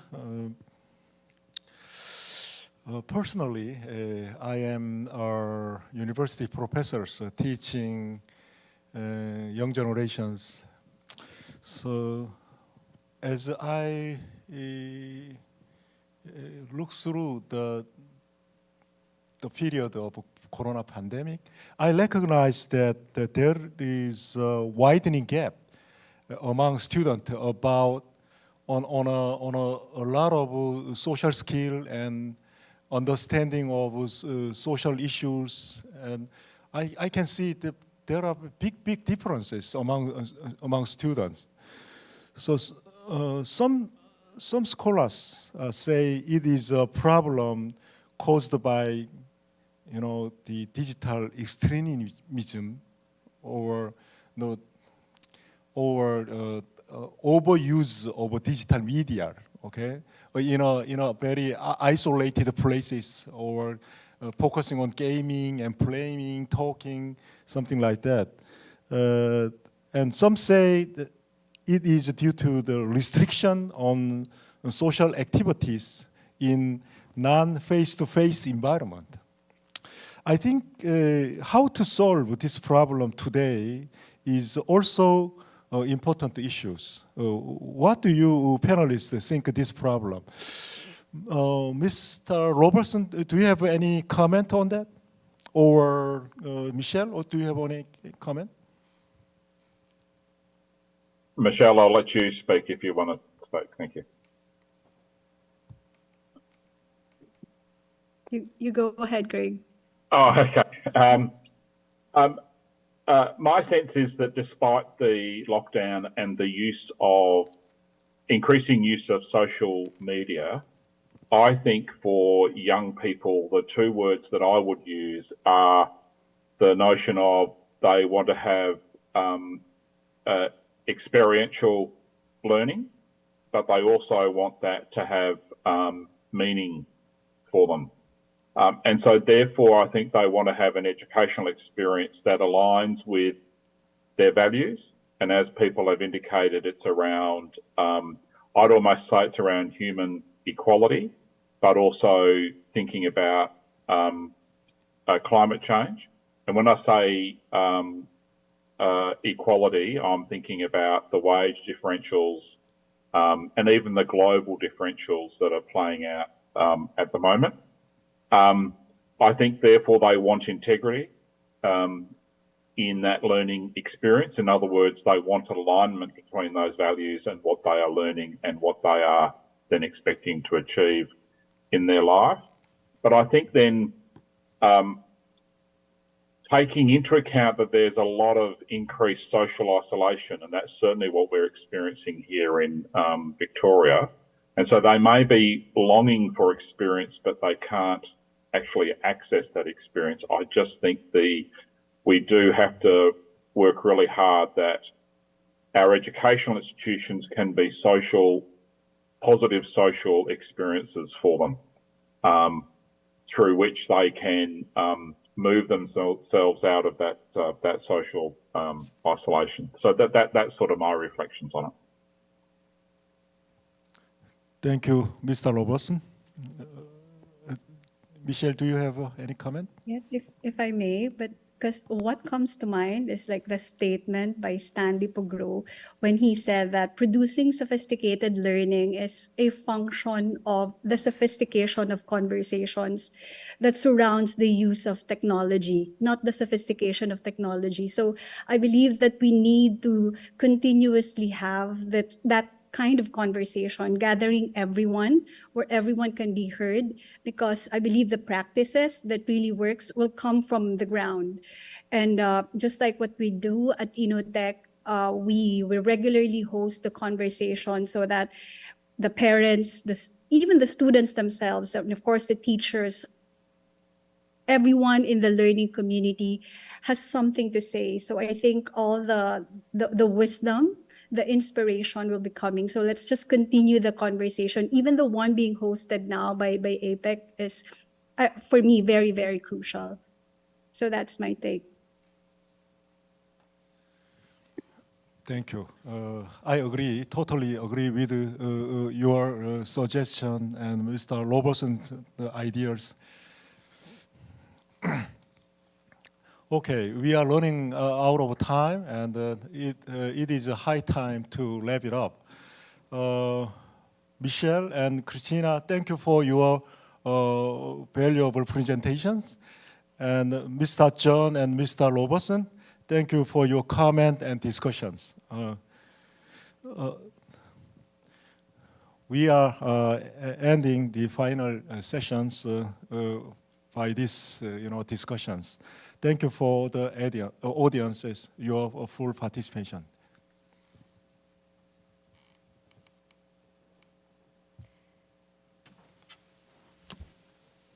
네, 이렇게 3차 세션의 토론까지 함께 That marks the end of the third session. I would like to appreciate the participation from all participants once again. Now that marks the end of the 18th APEC Future Education Forum. I would like to extend my heartfelt gratitude to all moderators and panelists and lecturers. Also, I would like to appreciate the participation from the people that are participating in today's event through YouTube and Zoom. It seemed as if you were participating in this event right in this venue. APEC Future Education Forum discusses major education agenda and will be convened once again next year. We hope that we can join you once again next year. And the second event, ALCO conference, will start from 2 tomorrow afternoon. We would like to ask for your active participation. I would like to say goodbye to everyone. Thank you for your participation. Thank you.